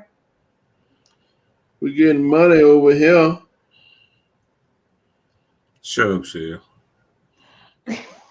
Shut up, so. Yeah, the bus stop. I'm telling you, that's not going to happen. Whoever talk about my colors is for my nonprofit organization, and that's not changing. Yeah, it is. Ken, it's raining here, and it's 58 degrees. Hey, Brandy, man, it was hot all weekend, and then it got cold as all get out. It's raining right now, and tomorrow's gonna be the high 58 degrees. That don't make no sense. Okay, let's go. Y'all ready? Drum roll.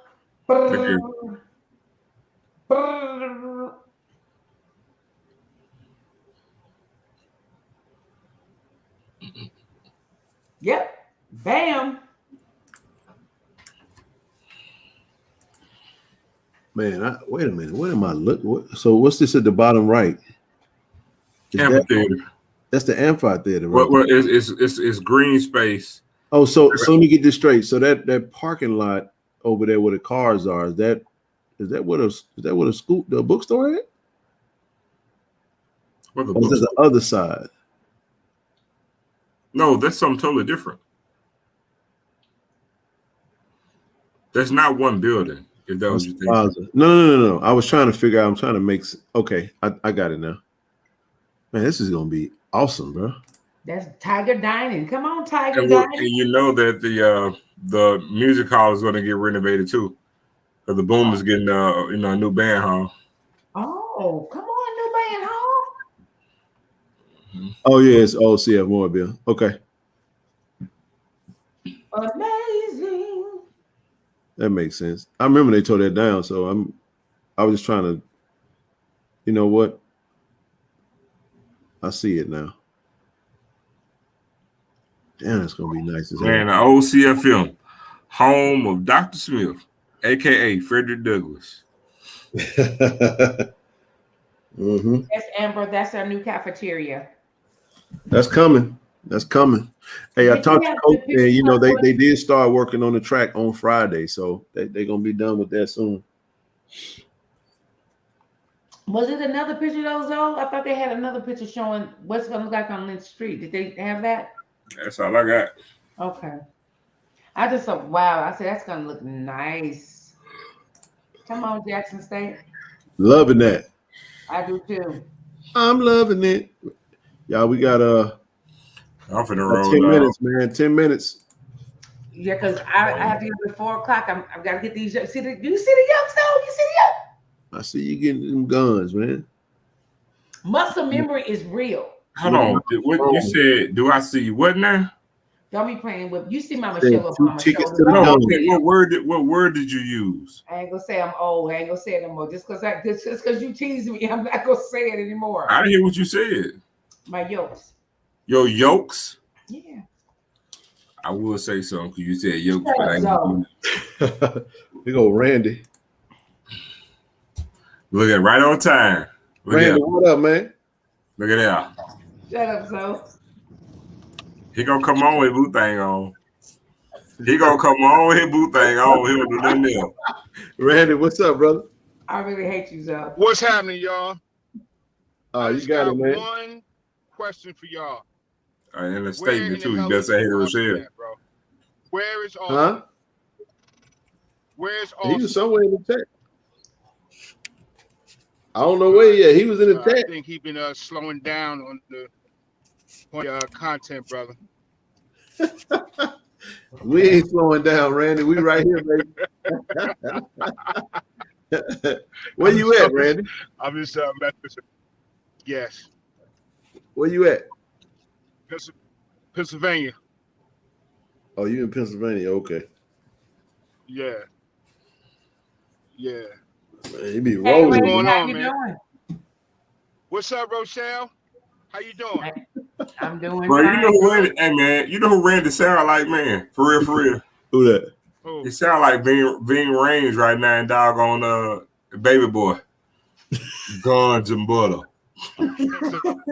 You got guns and you got butter.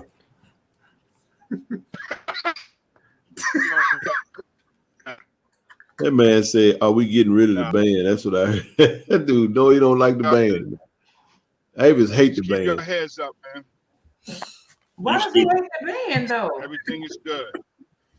You see? You stupid.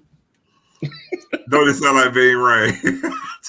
You stupid. Like no damn been rain. Yeah, you do with guns and butter. Hey, you want some breakfast? Want some breakfast, youngster? See, I keep quiet around here out of respect for your mama. Respect for that woman. No. You need to hear this. That's crazy. You want your mama to be your woman. You got it all up in the head. You got everything someplace. You want That's my woman to be your woman, but this is my woman. He said, "Bro, Randy making sure he tap in." I'm trying to tell you. Shut up, Zoe. Well, listen, I have to get up at 4 a.m. And I'm gonna go to work.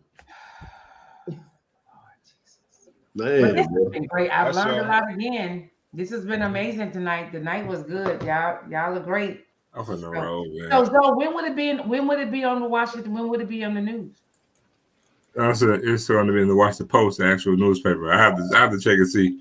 It'll be online as well. I don't know. I'll find out more when we get together on Wednesday. I just think that is amazing. Congratulations, Joe. Yeah, man. I appreciate it. That is, yeah. We need to toot horns for Y'all you. might That as well is a just go blessing. ahead and just be the PR department for the school.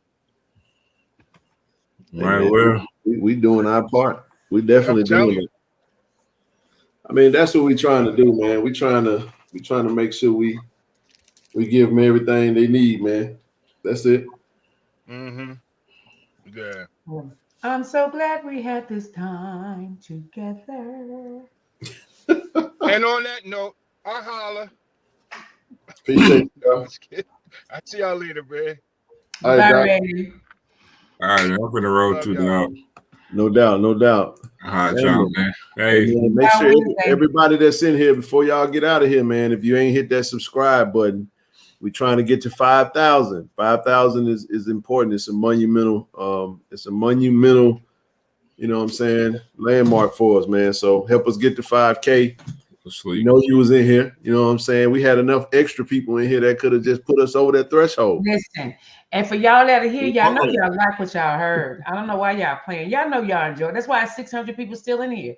Go ahead on and subscribe. Just come on. Absolutely, man. Like I said, man, we got more players coming into the jack. We ain't got to worry about that portal no more. That thing ain't open again to December. So it is what it is. Now we can finish shaping out our roster. We can go ahead and build on what we got. Them guys got a great core of guys, man, that like each other. They rock with each other. They got some really good camaraderie, and we love what we're seeing. Plus, they good, man. They good players, man, and they gonna do their things. I think they're gonna play with a chip. They're gonna take on the temperament of the coach, and we're gonna be good. We're gonna be good, man. Yeah. Good night, y'all. No doubt. Deuces. Go Tigers. Better.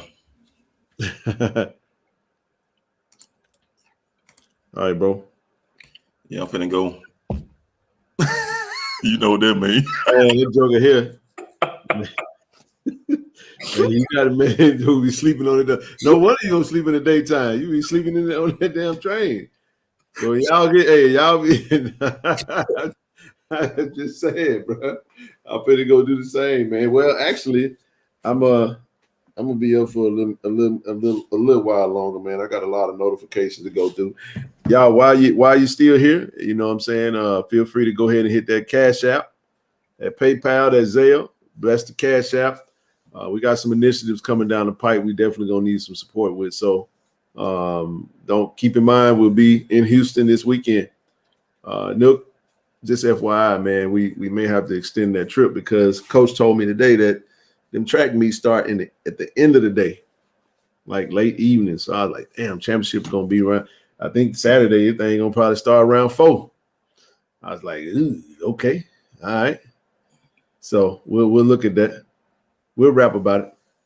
All right. We'll figure out whatever works, man. We just need to get there. We'll be there Friday, covering everything all day. Friday in the evening too.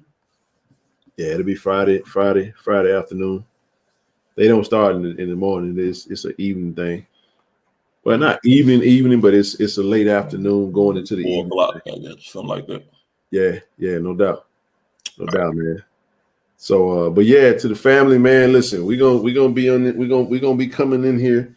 All I'm gonna say to you guys is just trust us. We got some things we're working on that we can't be. Some stuff we just can't be public about everything that we got going on. You just have to trust the mission and understand that we're gonna need to fill some gaps in on some of the initiatives that we're trying to do, and it's gonna be imperative that we get the support that we need, man. We got a certain amount of bread that we got to hit by a certain amount of time this month, actually, and I think we can do it, man. It's an aggressive number, but we're gonna definitely do it. We're doing a lot of collaborating in person through personal connections and relationships and stuff like that. But you know, if you interested in supporting the platform, man, you know what I'm saying, go ahead and throw something in the pot. You know that it's going towards a good cause and it's going towards the platform, and it's all going to funnel back to our university and student athletes. Appreciate everybody, man. Hope you guys was entertained. Hit that like button, hit that subscribe button, turn that notification bell on. I want to welcome all of our new members to the chat. I mean, to the live stream. If you are a platinum member, shoot me an email, kc1400mediagroup@gmail.com. If you are a business looking for channel sponsorship opportunities, kc1400mediagroup@gmail.com. As you can see, we have thousands and thousands of people looking at this stream, watching us, and we're just trying to get active, man. We're trying to partner. We're trying to build.